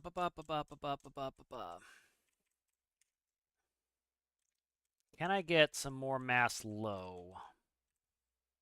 What is this? That is the track. Is that the track? Where are we at here? Okay, so I can go here, up to the battery. So let's go zing zing. Let's try this. Try to get a little more mass down. I'll see if I can strip some weight. We're at 618. Trying to get that center of gravity low enough that we can't stay tipped over like that. Because it's possible. I've done it with a bunch of boats. You get it where they just physically can't stay upside down. They have to roll over, essentially. So try that. And then I'm going to replace one of these with a defib. Because those people, I couldn't put them in the seat, so that screwed me. And they, because I couldn't put them in the seat, they were starting to glitch into the hull. And that's not really helpful. That just causes problems. So needed to be able to res them and then put them in the seat to make it work. Okay. So that's in. Let's put a little paint on this, then we'll go back and we'll rescue those people.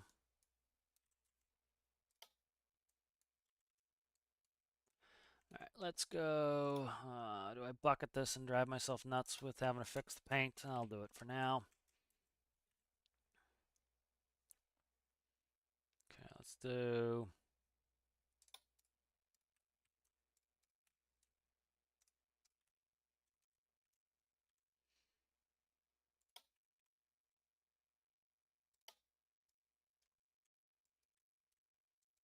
some anti-fouling paint on there.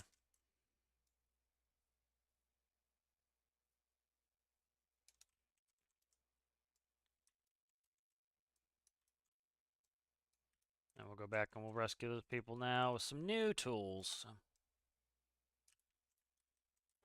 Still well in the testing phase for this boat, so I don't mind bringing it back while we're testing. Now let's go. Citrus hates this when I put everything in black. Makes it hard to see on the stream.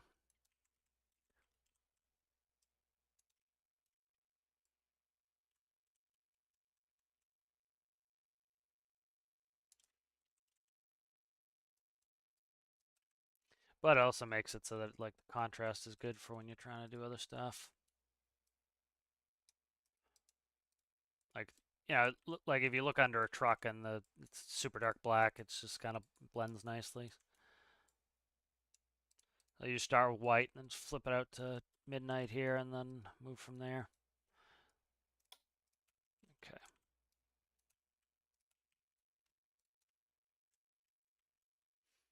All right, so a little bit of paint on there. Let's go back out and we'll see if that little bit of CG, let's see if it floats all right with that extra weight. A little bit low. You need to get that center of gravity low though. So it needs to be low. I need to see if I can find some places to add some buoyancy on this. All right, behind the seats here. Right up to there. Okay, and then where are the seats here? So seats are right there. Okay, beautiful. So those are going to get some wedges. So we should be able to drop some top weight doing this. And so that's concentrating that weight that I did put down there, and it's compensating for it. So.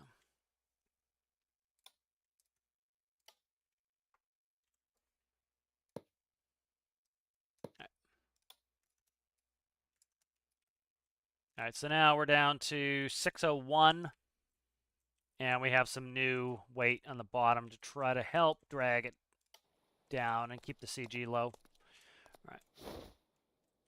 I was trying to grab the helm. There we go. Helm. Sit a little lower in the water than I like.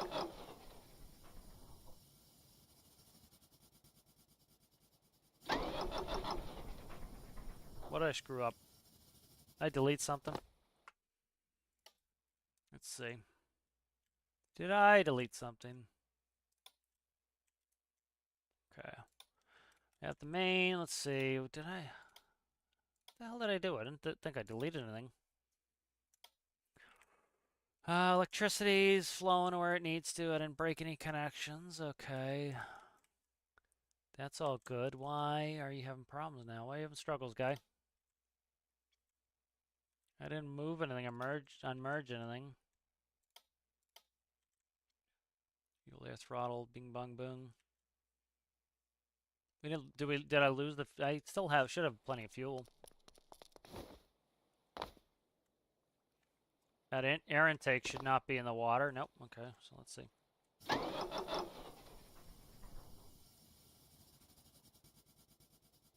What the hell's going on now? Why is this not running now? Literally, I did nothing to it that would cause that. I put some paint on it.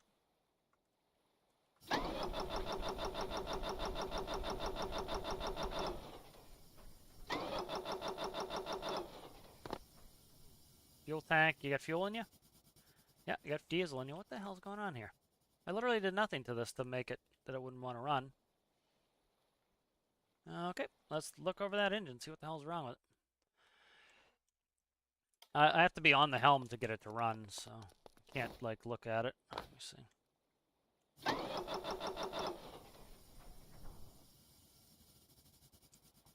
Make sure I didn't trim that out.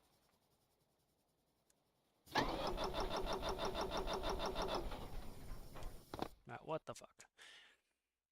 I literally just painted it. How did that screw with... Did I delete something out of here that I should not have? Let's look. I don't think so. Yeah, what? I didn't delete anything. What the hell's...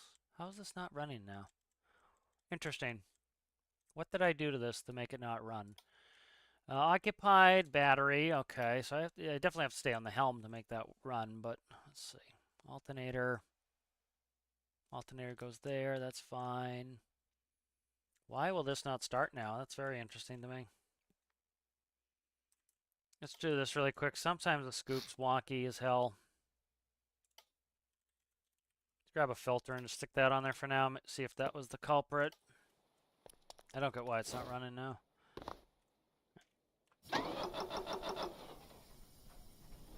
Yep, scoop. I got too close to the water with the scoop, and so it was taking water in.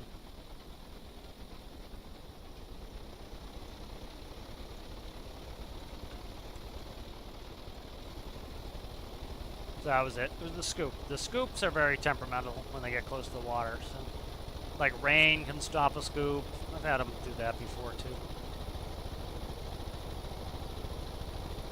A little bit slower, but I'll just have to raise the scoop up by 1, I think. A little bit more rebalancing. You know, I want to kind of almost call this boat done here. So I want to get it. You know, I don't need to do too much more for this boat. So defib was definitely necessary. Need to be able to put these people. So I need to see. We're at a little bit of a weight problem here. So I need to deal with that. Need some more buoyancy. You know, I need the balance needs to be correct where this. I want this essentially to be impossible to roll over. So it can roll over, but it should roll right back up. So it needs a center of gravity low enough that no matter what, it wants to roll itself back over.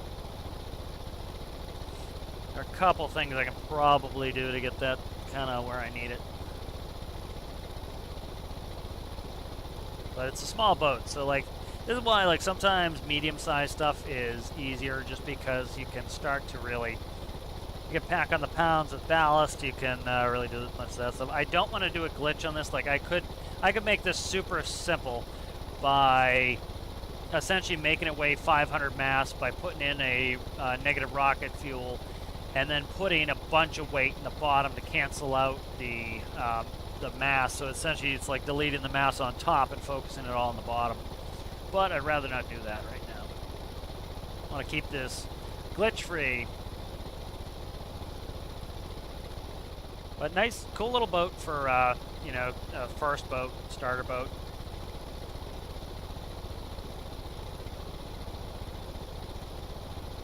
One thing I can do is see what the helm weighs compared to a handle.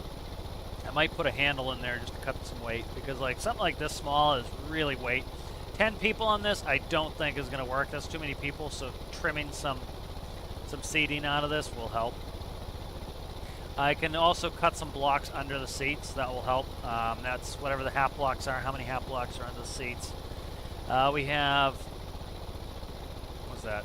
1, 2, 5, 6, 12, 13, 14, 15, 16, 17, 18, 19, 20. So we have 20 blocks. I can cut the weight by half. So that's not too shabba-labba to do that.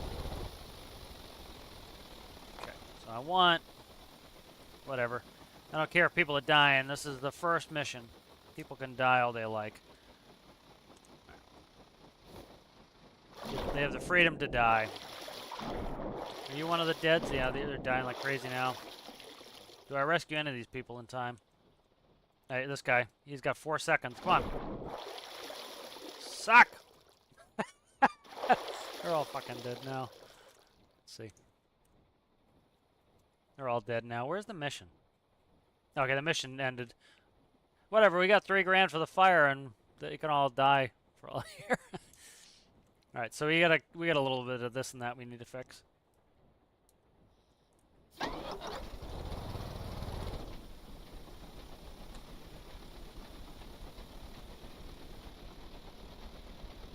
So I need to strip some weight out of this. That was a good first little test. You know, was it successful? No, but figuring out what this little boat needs. It's very small, very simple. That's kind of what I want out of it. Outboard's kind of cool. Cutting that scoop out screws my speed. So we'll unencumber this a little. I'm just going to bring it right back to the workbench. We're still kind of testing. So we got a little bit of money. 3 grand was worth our time to do it. So Let's try to get some weight out of this. So what are we at? We're at 601. Let's see if we can get this down to 520, 530, something like that will help, I think. That needs to stay. That needs to stay. That needs to stay. Okay.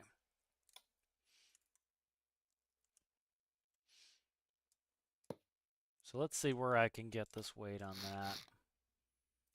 So we're at 601.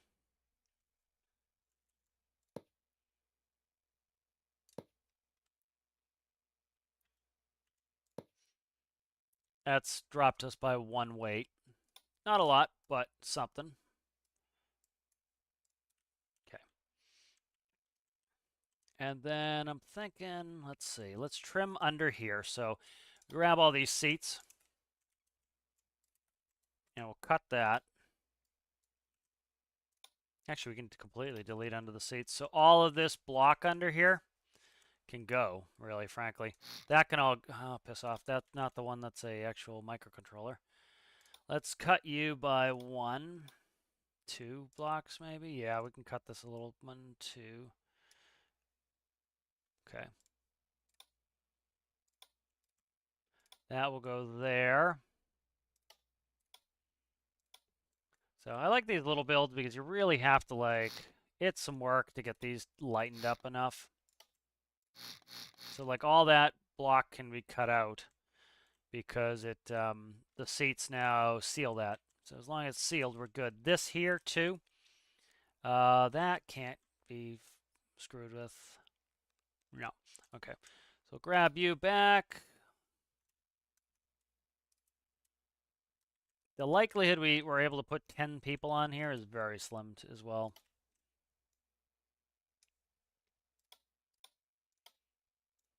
All right, so now we're down to, so we cut another 7 weight out of there. Let's grab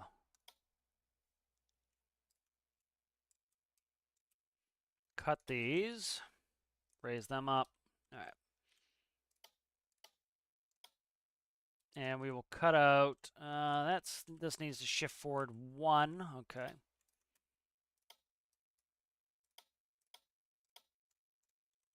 I think these microcontrollers weigh the same as whole blocks, so we should be able to cut that a little bit as well.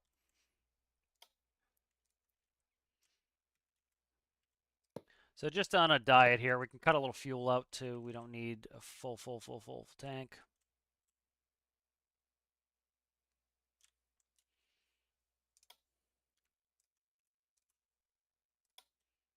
All right, so that can go back down. There, cut some weight out of there.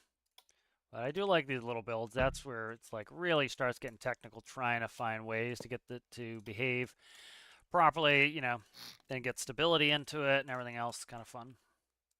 Okay. Let's see, we're down to, we dropped, what was that, 3, 4 weight off that. We don't need all that fuel. Underneath the fuel tank can be a dude. Yeah. So the fuel tank,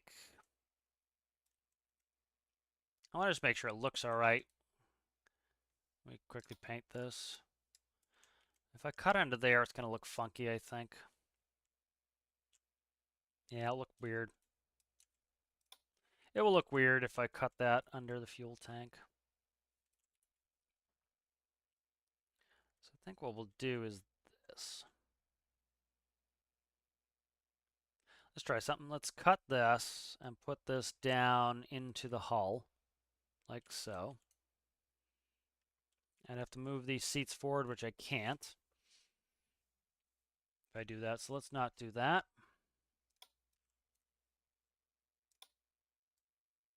So let's just put that there for now. Cut the fuel down a little bit. Let's see where else I can strip. So what are we down to? 589. Let's see where the center of gravity is now. Center of gravity is pretty good. It's a little bit below there. I'd like to get it lower. I'm trying to think, what can I cut to get that lower?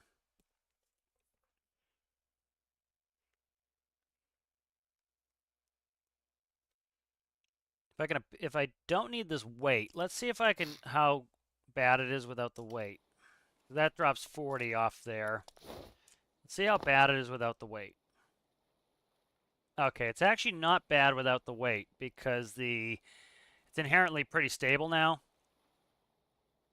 And so the weight was actually raising the center of mass up quite a bit. So that will cut down some electrical usage, getting rid of that weight. So let's try that. And then what do we weigh now? We're at 540. And then we can put weight even lower. So let's do that. That'll add simplicity, and it will also drag the weight down even further, which I'm a big fan of. All right, good. So now we're down to 543, and the weight's a little bit lower. I'm going to add in a block here. It's a battery. I'm not going to do that then. What's up here? Let's bring this battery up 1. Cut you, move you there. I need to bring a helper block here for the battery. Okay, and then I want to put a weight block here. Okay, we're up to 552, and we've dropped the weight even more. Okay. So let's see how it behaves now. Okay, so I'm standing on the edge here. Let's see, can I get this to roll over? Unlikely. And it's much more likely to roll back over if I have issues. So I'm going to try to roll it over here, see if it will roll itself back up. Not the end of the world if it doesn't. It's a pretty simple boat, but like, yeah, I got glitched in the wall there for a second. I'm going to try to roll this sucker over, see if it self-rights. The outboard is sits a little bit high. There we go.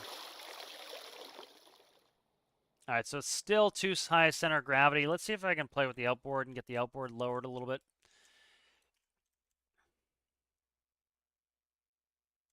Okay. I'm going to try to lower this outboard by 1 block. That should help. So the center of gravity is right here, about half split between the line and the lower line. So let's grab this, all this crapola. Try to get this, because this outboard's sitting very high, and so it makes it tough to get that to,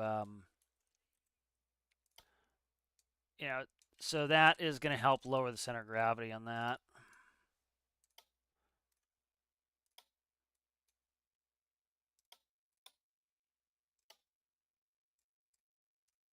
All right, so that lowers that even more. And then we should be able to actually drop the altimeter down. So this wants to ride up higher in the water. So we should be able to drop the altimeter down to like here. So let's put the altimeter here now. Yeah. So that's going to allow me to drop the altimeter even lower, which is going to help us go faster in the water because we're going to have less drag. Okay. Right there.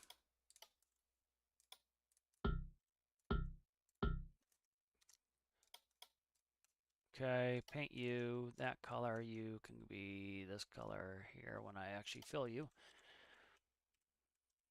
And we'll grab a block here. So what do I have on here? These are all flat blocks. Those can be turned into wedges. So there's a little bit of weight savings there. So just trying to cut as much weight out and then focus it elsewhere. So all we're doing is trading where the weight is and getting as low as I can get it, frankly. I'm trying to get that weight down, down, down, like a burning ring of fire. All right, so that should help a little bit with CG problems.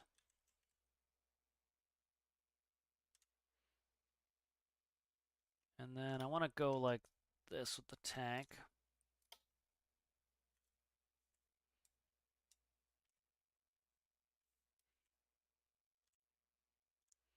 So let's go like that with the tank.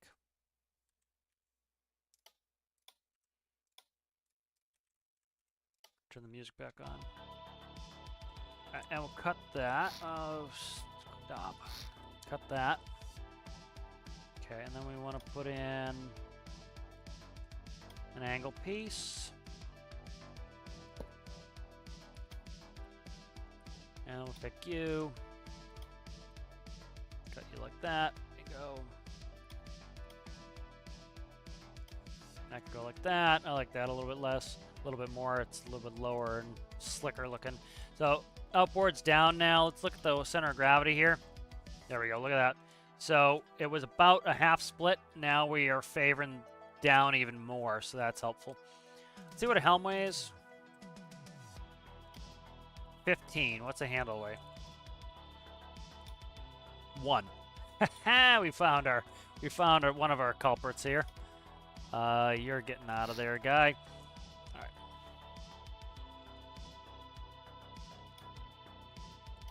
So that is the. Yeah, I like this working in a small scale. It's kind of cool to be able to go in there and really like try to make something work that's small. I think that's kind of a neat idea, and it's challenging. Now, I like the challenge of it. So like this is now going to be a handle instead. It needs to go up 1.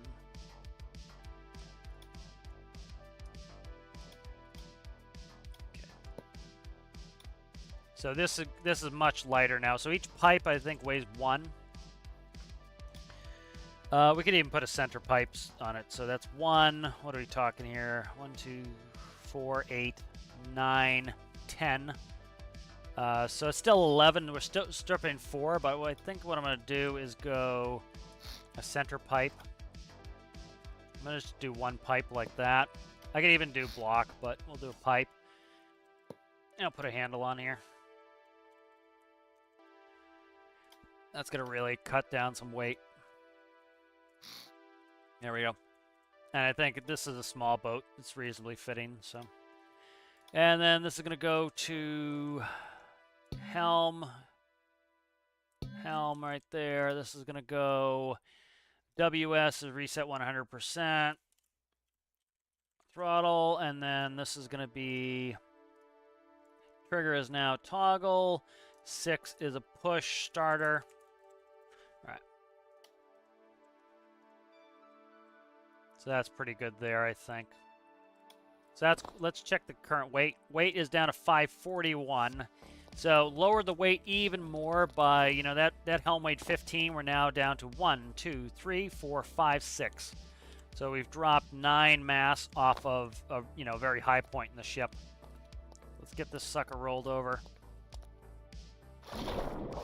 Almost. Fighting me even harder to get rolled over now. The center of gravity, the lower it is, the easier it's going to be to not roll over. I have an example with using the glitch. I'll bring back up. Yes, sir. Trying to get in here. So like I'm struggling to get this thing rolled over now. I'm getting hooked up on the handle too, which isn't really helpful, but you know, like I'm struggling to get this thing to roll over. All right, so that's where we want it. I'm having a tough time getting the sucker rolled over, and that linear speed's gonna go at some point. So.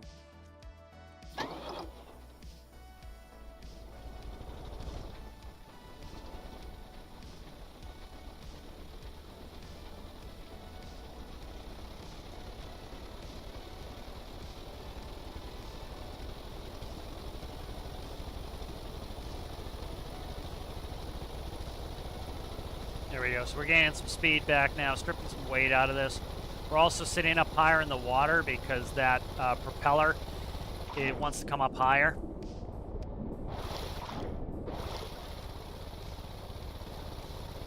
So you notice it's like doing this bobbing. Now, it would do that in real life, just going over the little waves, but it's because I have it direct connected to the altimeter that does that. Let me see. Oh, you can get a 12-speed transmission? Yeah. Yeah, I don't like doing the classic. I've never liked having to unlock parts. Like, I don't like doing it in Kerbal. I don't like doing it in this. It's very much for me. I want to, you know, I want to have all my parts. And it's like, I don't get much of a sense of accomplishment of going and trying to get more parts. All right, so this is pretty stable and behaving itself. I have not put the steering stability system on this yet. Did I put it on there? I think I did. Okay, I did put it on there.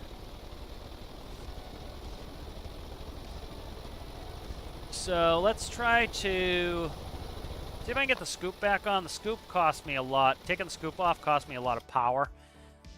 Not really all that worried about fuel burn. Temp could be a problem in the future, but that's a future problem. So let's delete this. Let's put a pipe on this. And let's grab a scoop, because the scoop will take in water. So actually, you know what we'll do? We'll do this. Here. We'll cut that. We'll take a liquid relief valve. Gas, rather. I want a gas relief valve. Take a gas relief valve, put that on there. That acts as a filter. Then we'll take the scoop. We'll put the scoop back on. Like so. All right. That should help with some power. The other thing is getting this boat up and out of the water. This is going to keep the... Where's the altimeter? All right, right there. So this is going to keep this level here level. And so what I want to do is... I want another one up front. And so let's see if we can raise the front a little bit. So where do we have a block that can go adios? Right here. So let's grab an altimeter. Let's grab an altimeter. Altimeter right here. Goes here. All right. That altimeter goes there. I'm going to paint that. Okay.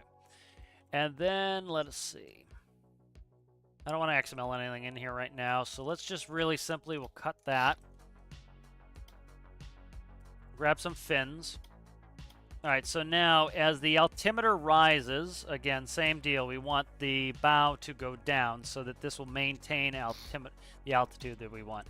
So pretty simple there, goes there. Paint. There we go. All right. And then let's go check electricity here. I want to keep this electrified correctly. That's going to go like that. Make sure all this is still good, good, good. Okay. So, I think it's kind of fun to have to, like, work with something this scale that's just... You have to strip things out, like weight. Like, a little bit of weight too high, just like in a motorcycle, can cause you problems. That scoop is annoying me. It's the scoop cause, and I've had these issues with scoops before. Okay, that's jamming it in. Alright, so I have to be careful of this jamming it in right there. Because this is getting jammed into the side here. And that is causing me problems. So what I should do is cut, and then put in this. That will give me space for the this to come in and not cause problems. So that will also cut some blocks out, so that's even more weight gone. So we're down to 545. Let's see, are you a liquid or a gas? I can't remember. Let's make sure that should be a gas relief valve. I think it was, but I want to check it. The scoops can be temperamental. I might have to put a filter back on there, but I lose a little bit of power. Yeah, like it doesn't want to, it's not getting any air if I do that, so. So like the air filter does that for me. It filters only air out. So I don't need the gas relief valve anyways.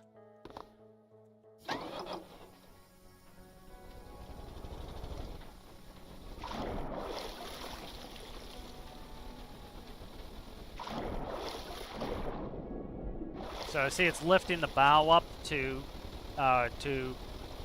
try to get us out. And now it's starting to lift the stern up. So those little fins are just not enough in the back to lift the stern up. I could lower it even more. I could lower the altimeter a little bit more. So let's see what our speed is. Just trying to get the boat to plane. So now we're back up to 30 knots. So that's not bad. Just using hydrodynamics, trying to get the boat up out of the water. So what we want to do here is, let's lower this altimeter. All right, and I want to move it forward and down like so. All right, so the altimeter is just lower now, so the back's going to try to lift up more. And so it's kind of like, you know, the truck I was building yesterday, like the little things that you may not think about at the time can really matter. Just the inherent stability of it. Like the truck, you saw I moved the axles and it behaved completely different, and it started working. And it's like that could be frustrating, especially to a new person or somebody who may not understand the mechanics of it. You know, but like, you know, we used to slide the axles on our trucks to get the weight distributed correctly, you know?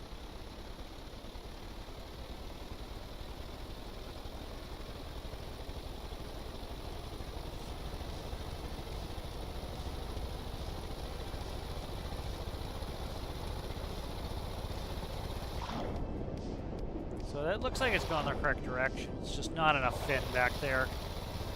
Because what I did was I dropped the center of thrust lower, so the propeller is lower in the water, and so that is lifting the bow up, plus now I have fins lifting up the back. The propeller is trying to push the stern down, and those fins in the back are just not enough to lift it up, so I'm going to need more fin in the back. But we're up to, we're back up to 31 knots with no scoop. So that's the benefit of that, is with no scoop, we're up to 31 knots. So what we'll do here is we will, let's paint you real quick. So what we could do is we could do this for now. I might put them, you know what, let's not do it right there. Let's go like this. Let's grab you, stick you up here. Go ahead and we'll add the altimeter to these.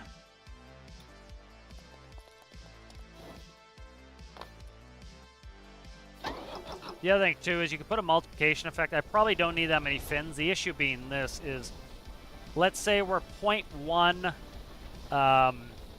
meters above the water, right? Or 0.1 meters below the water. The fins are only going to go up 0.1. And so that's not going to lift us up all that much. By adding this extra fin, it's giving us more lift. So I can either go to max deflection, which is 1, which you notice the fins are barely pitched up. So it's really not, I don't need 4 fins. I just need to do a multiplier on that altimeter.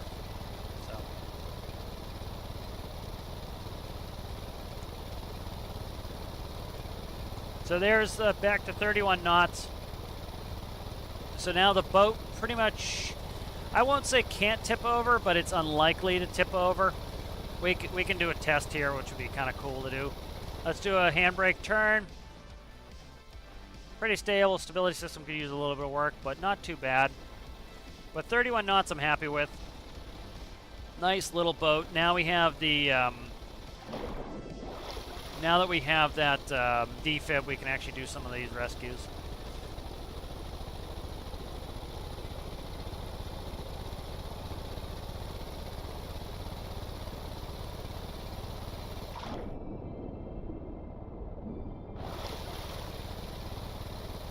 Actually, probably raising the altimeter would fix it, I think. Now that I'm thinking about it. I have the altimeter too low. I need to raise the altimeter a little bit. But not a bad little runaround boat. Let's, this thing is not, again, you know, it's not designed for super wind. We'll throw some on. We've been at 11%. Let's go to 45. It would not surprise me if this doesn't like heavy wind. And that's fine. You know, a lot of people want their little crap boats to go out in a hurricane. Well, would you take your little crap boat out in a hurricane in real life? No, you wouldn't. You'd need a big-ass rescue boat in a hurricane. You know, and because of the fins, you notice it is actually behaving pretty well. You know, let's see where we go. Eventually, we're going to hit the limit where it's just, like, too much. But, like, you notice, because we have that fin stability system that's super simple, like, we're having no problem here with, having no problem with this 75% wind. You know, like you see, it's behaving itself pretty well for 75% wind. So pretty simple. You can make a simple boat that behaves pretty well. You need to understand the mechanics of why it works, why it doesn't work. All right, let's bring this back, and I want to fix something. All right, let's go ahead and actually want this altimeter up higher again. Stick that up there.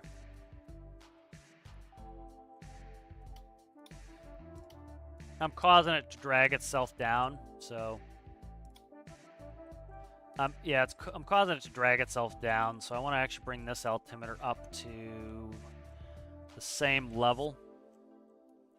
I should be using a tilt sensor for the front fins, but I'll plug that in the stability system later. That tends to be my method. It behaves much more realistically like a regular boat. So, all right, let's try to pin this altimeter in here. Okay, it doesn't want to do it like that, so we're gonna put a helper block on.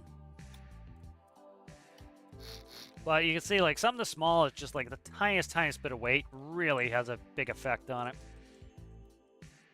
Let's cut you, and then let's run it like this.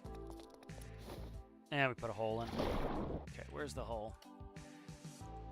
Where is the hole? Right here. I'd never fix that. Okay. Alright, here we go. Nice, nice. Alright, let's run it. But not too shabby for a little easy peasy cheap starter boat. I'm curious what the cost is.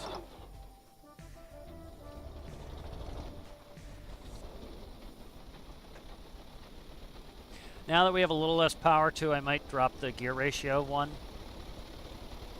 See what we look like with that.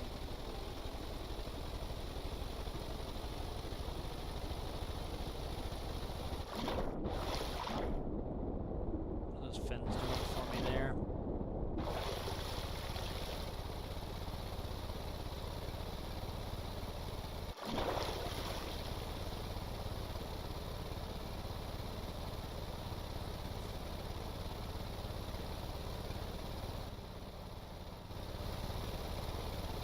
Let's see our speed. Alright, we're doing 15, so doing 30 knots, not bad.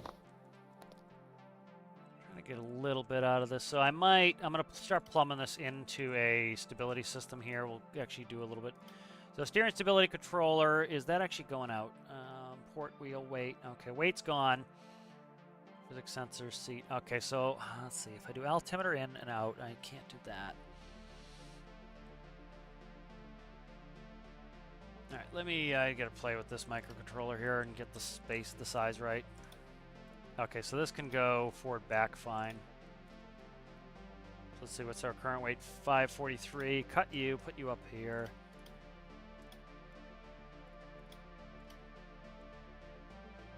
Alright, let's add a number input. Let's do rear altimeter.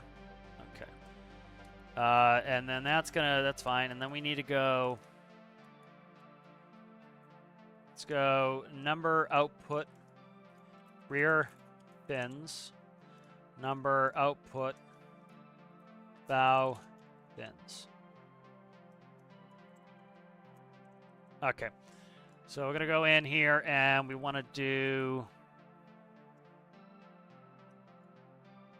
actually, we're not using the weight anymore. Weight's gone, sucker. I think that's all we need. We're all right with this like that then. All right, good.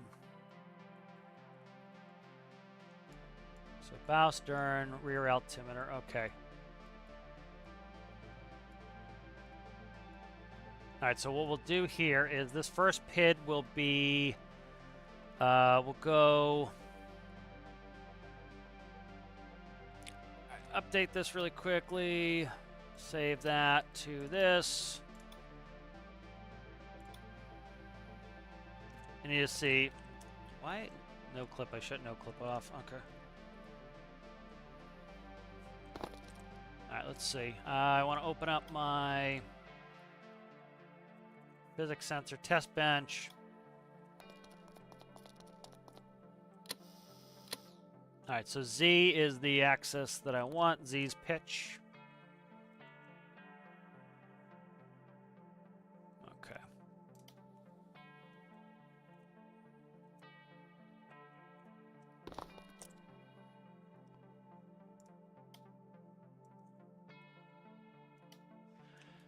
All right, so Z is the axis that I want for pitch now. So let's find that. Where's the physics sensor? Okay, right here. Z tilt is 15. All right, so let's go in here. So I want 15 as pitch tilt. So this is going to be a pitch tilt. I want 0. So this is for our bow. So the bow is going to be based off tilt, and the stern is going to be based off altitude. So the altitude just keeps our fins constantly in the water, and the pitch keeps us flat, and it works really well. It acts pretty realistically. Then we want to copy this. We want to go stern fins. And then we want to do the rear. It says rear altimeter. It's supposed to be rear. And that should be 0 as well.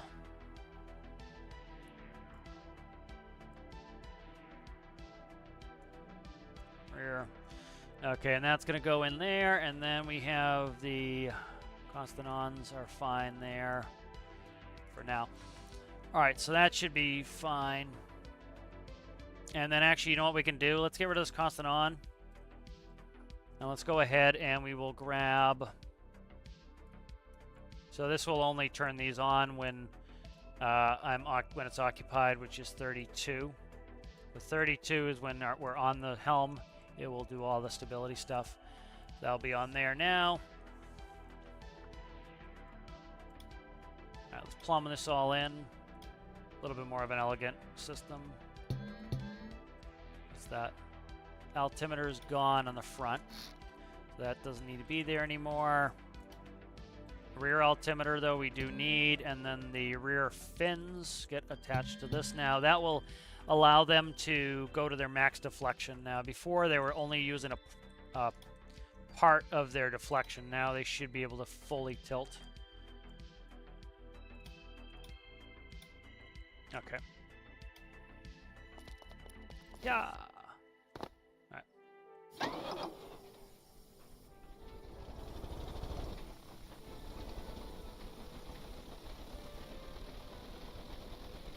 Alright, so one of them needs, so it looks like the stern definitely needs to be negative. So stern needs to be inverted. So what we'll do is just go like this. I don't want to have to rehook up everything, so we'll go like that. Cut them. Think O? No, I. Okay. Alright, that should fix that. So now these fins are gonna use more of their swing.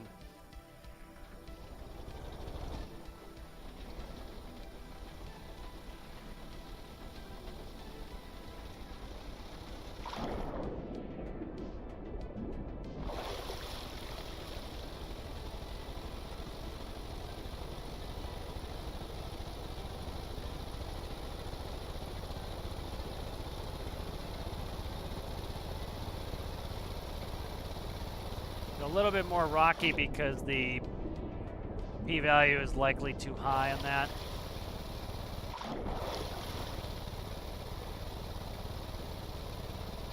Why that's not tilting down, I don't know. It should be tilting me down a little bit more. Alright, good. So we're still maintaining a good speed here. Let's go ahead and gank this back.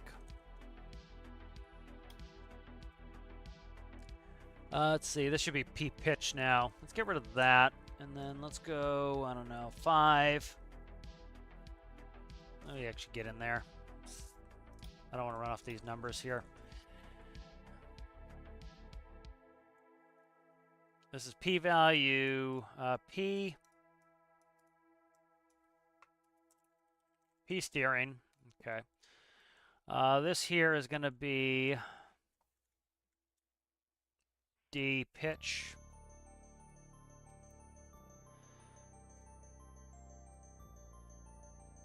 Pitch. That's D alt. And this is alt. Okay, and I'm just going to disconnect this for now, and this one is going to be 3.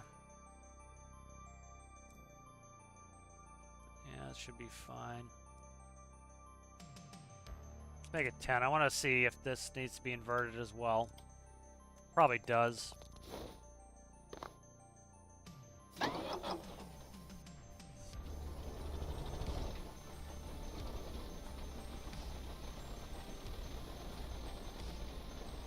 Yep. No, I overplayed it. Okay. It's fine. So I don't think it needs to be inverted. It's just overdone now. Right, P pitch 10 is too much, so we'll say 2. Well, let's make it 3. We'll make them both 3 for now. Okay. Let's try that. The fins are just not reacting fast enough.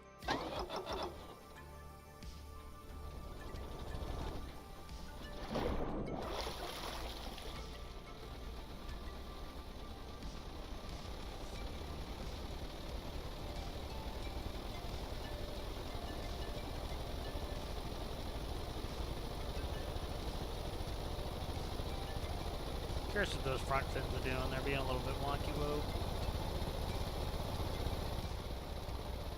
Sticking, you know, it's pitching up a little bit too much in the front for me. I need it to pull that bow down a little bit.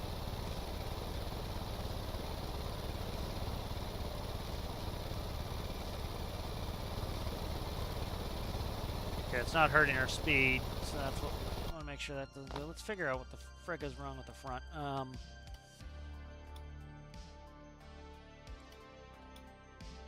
Alright, bow fins, P pitch 3, that's 0, that's fine. Channel 15, 0 is what we want. Let's go to 5 on that one. Trying to get that bow to sit level.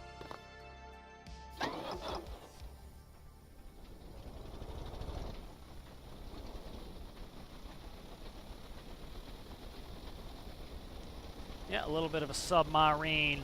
So 5 is too much, you know. It shouldn't be doing that. Let's see if, see what's up with this. Why it's, I think it's working negative. I think it's working opposite. Let's, come on, man. Give me the fucking thing. There we go. Okay. I think these are working negative, to, inverted to what I want. So let's try it. We'll try inverted, see if that fixes it. Because 5, it shouldn't keep exacerbating, which it is. That's why I kind of went a really high number to try to see if it was going to keep making it worse and worse and worse, and it does. So it's likely backwards if it just makes it worse and continues to make it worse. If it never tries to correct and the p-value is that high, it thinks it's doing the right thing, it's just doing the opposite thing.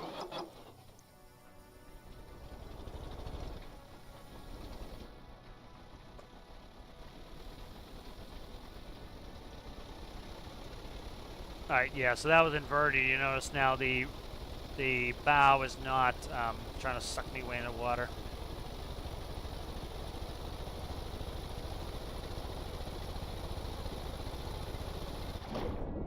So a little bit more on the stern, I would say. Okay.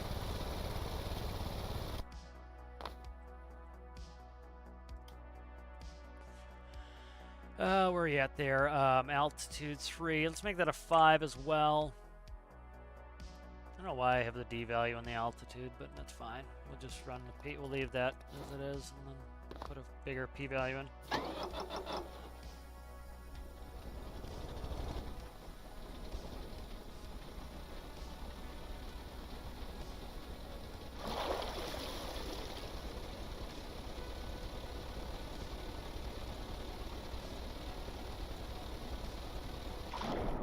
Okay, so now what it's doing is it's trying to keep that stern up, and it's just causing a lot of drag.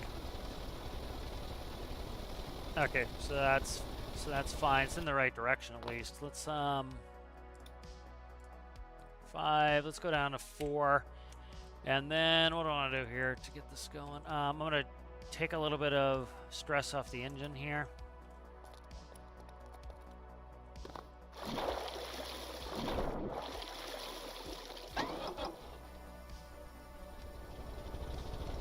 This understrains the engine a little bit. Because once we get up to speed, the fins will help us lift out of water. We'll start to skim over the water.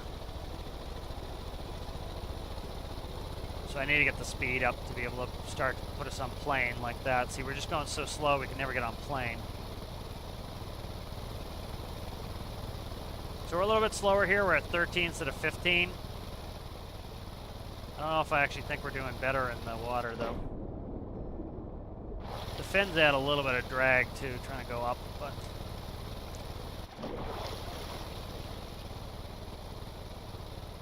that's not too bad. That's behave pretty well.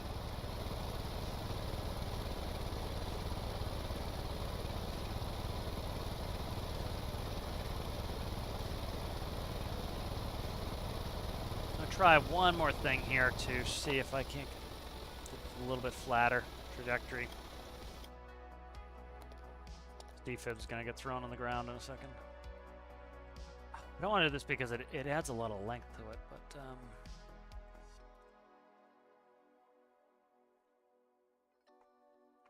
let's try this. I've just these propellers are just huge, man. I really would like a 1x1 propeller. Just being 5 long just makes it like I'm pushing it back even more now. It's just kind of a little bit eccentric.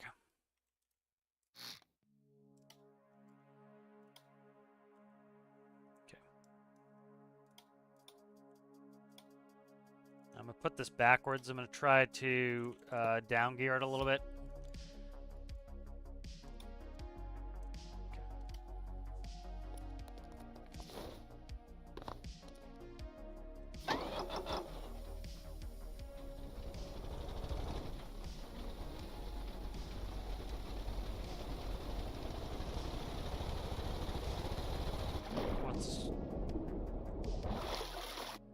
Were those going the right direction? They were. Okay.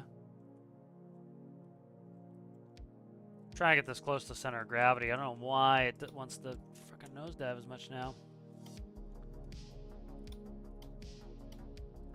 Okay.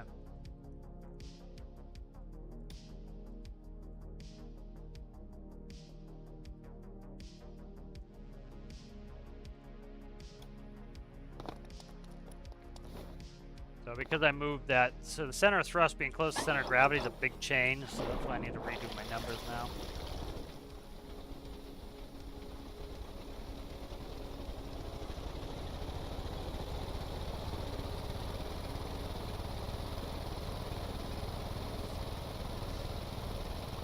There we go, now we're on plane.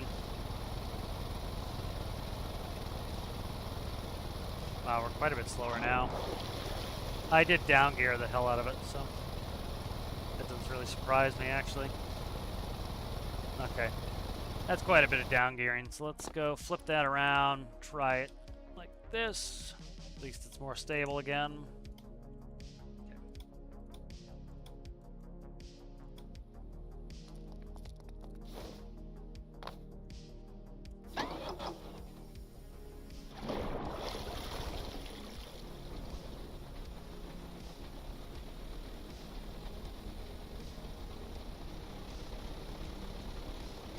Why is it trying to nosedive now?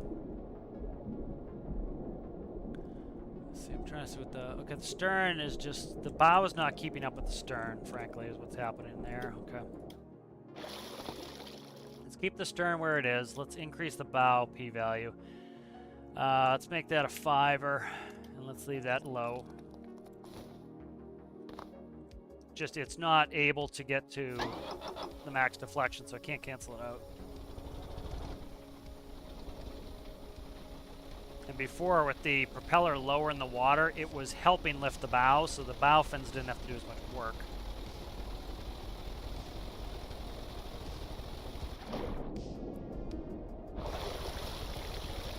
There we go. We're up on plane now.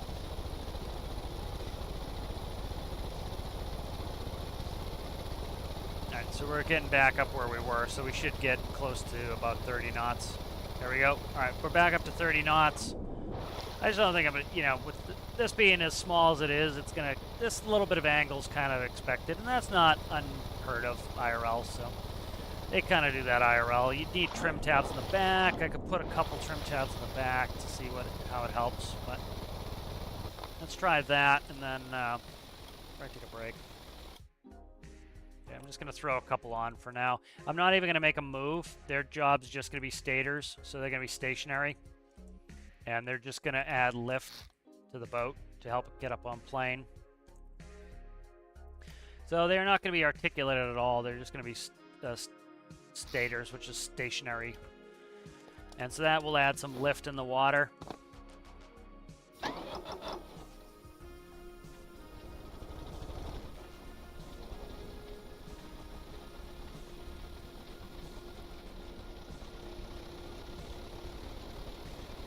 So you see the boat's kind of rising vertical out of the water. You notice the water line's getting higher and higher there as we gain speed because the lift is getting imparted on those fins. You see us getting higher in the water. There we go. And we've gained some speed off of that. And you see how we lose a little speed? That's because the other fins are still overreacting, plus that's out of the water now by a hair. But the bow is down, so we're flat now. So probably putting the propeller back one down would help to fix this. So do that, then I think I'll take my break here. All right, press the right key. There we go. Yeah, see, we're getting a little drop off there. The propeller's out of the water, but we're flat, which is what I've been trying to get to. So that's not bad. So the tools are all here for us to do. Like, that's the thing is, like, I understand it's frustrating when people are like, oh, I want the hydrodynamics, I want the aerodynamics to be exactly the way they are in real life. You really don't need that, frankly, because we have the tools to make it that way with fins. We can add fins in different orientations to get that. You really don't need necessarily to have it do that innately. And the benefit of that is you can make some really bizarre fantasy builds that would never be possible in real life. And if you make the game too ultra realistic, you make it so that nobody can build any fantasy builds, and that sucks. And by doing this, all I have to do is, you can see I add some fins and it fixes it and it makes it work like a real boat. But you need to know how that works, and that's where a lot of people get tripped up, is they just don't understand the hydrodynamics of it. You know, I learned the hydrodynamics by watching videos on, real hydrodynamics. And I know, some aerodynamics, or quite a bit of aerodynamics. And so, a lot of it is cross-applicable, is by putting the fin, this works like a symmetrical airfoil. It's a symmetrical hydrofoil, the rear fins. They're not lifting or lowering, they're just adding lift, frankly. By the water flowing over them adds lift. And so if you get the boat up out of the water, it has lower coefficient of friction because the blocks, not as many blocks are hitting the water and touching the water. So all this is all realistic, makes sense stuff. It's just, so it's like I hear people saying things are unrealistic, and it's like, yeah, but not by that much. Not as much as sometimes it's made out to be, So like, see, 2 little fins just completely fix that problem pretty simply, It's not a huge deal. I'm going to XML a block in there just to hide them. But you see, now it's nice and rock solid. The propeller's back underwater. Stable. Take a turn. Nicely stable now. We can do a handbrake turn, no problem. Let's put on some nuts wind. 100% wind. 100% gets funky. So, and I don't mind if it doesn't work with 100% wind. 100% wind is, like I said, hurricane force winds. And are you going to be out in hurricane force winds in a tiny little boat? No. Do you expect weird stuff to happen if you're out in hurricane force winds with a little boat? Yes, you should. So let's go into the wind. Like, see, I'm turning. That's usually when you have problems with the wind. It tries to blow you over. There's 100% wind. There we go. We get a little bit of floating. But again, this is hurricane force winds. Hurricane force winds literally push boats up onto the shore. So we should expect weird behavior with hurricane force winds. If we go down to 75%, that's still like around hurricane force winds. Notice the boat is now wanting to tip back over. So we got that center of gravity low enough. The boat always wants to be pointed down. So that's really good. Very stable now. I was able to get rid of the weight, which adds a lot of complexity and electrical usage that's gone now. But it takes some time. Like, we've been working on this for coming on 3 hours, 2.5 hours probably more like it. But, that's why I made some tutorials for the beginner career build series that kind of addresses some of these issues, because it can be very frustrating in the beginning. If you especially don't understand hydrodynamics, aerodynamics, it's tough to think that, oh, I just add a couple fins and bingo, it will solve my problems. So the reason why it was kicking on the propeller there is it became unloaded. So this is one thing I tell people to do too, is let's bring this back really quick.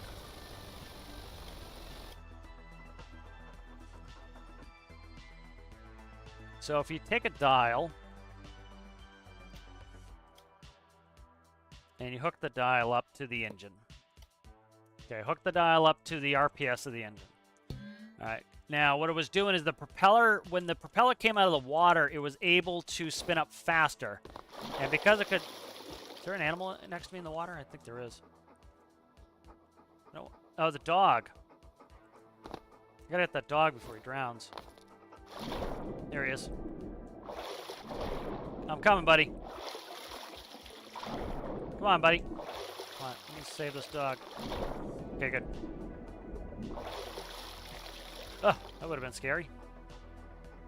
Yeah, so the, you know, you can use fins to fix so many problems in-game, both in water and air, and so that's kind of a cool thing, is like in water and in the air, you can really solve a lot of your problems, but you just have to understand the basic mechanics of how it works, and then you can, you know, you can make really cool stuff that would never work in real life, and you can make stuff that would work in real life, and so that's what's awesome, is the ability to do both. And asking for too much realism, like as somebody who really loves realism, and like if the game was 100% realistic, it would be great, but if you didn't have your build built precisely, exactly 100% correct, it would not work at all.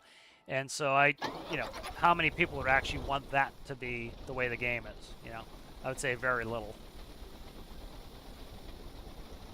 All right, so what we're gonna do here is we're gonna rev this up, and I'm gonna see where the RPS goes to when we come out of the water.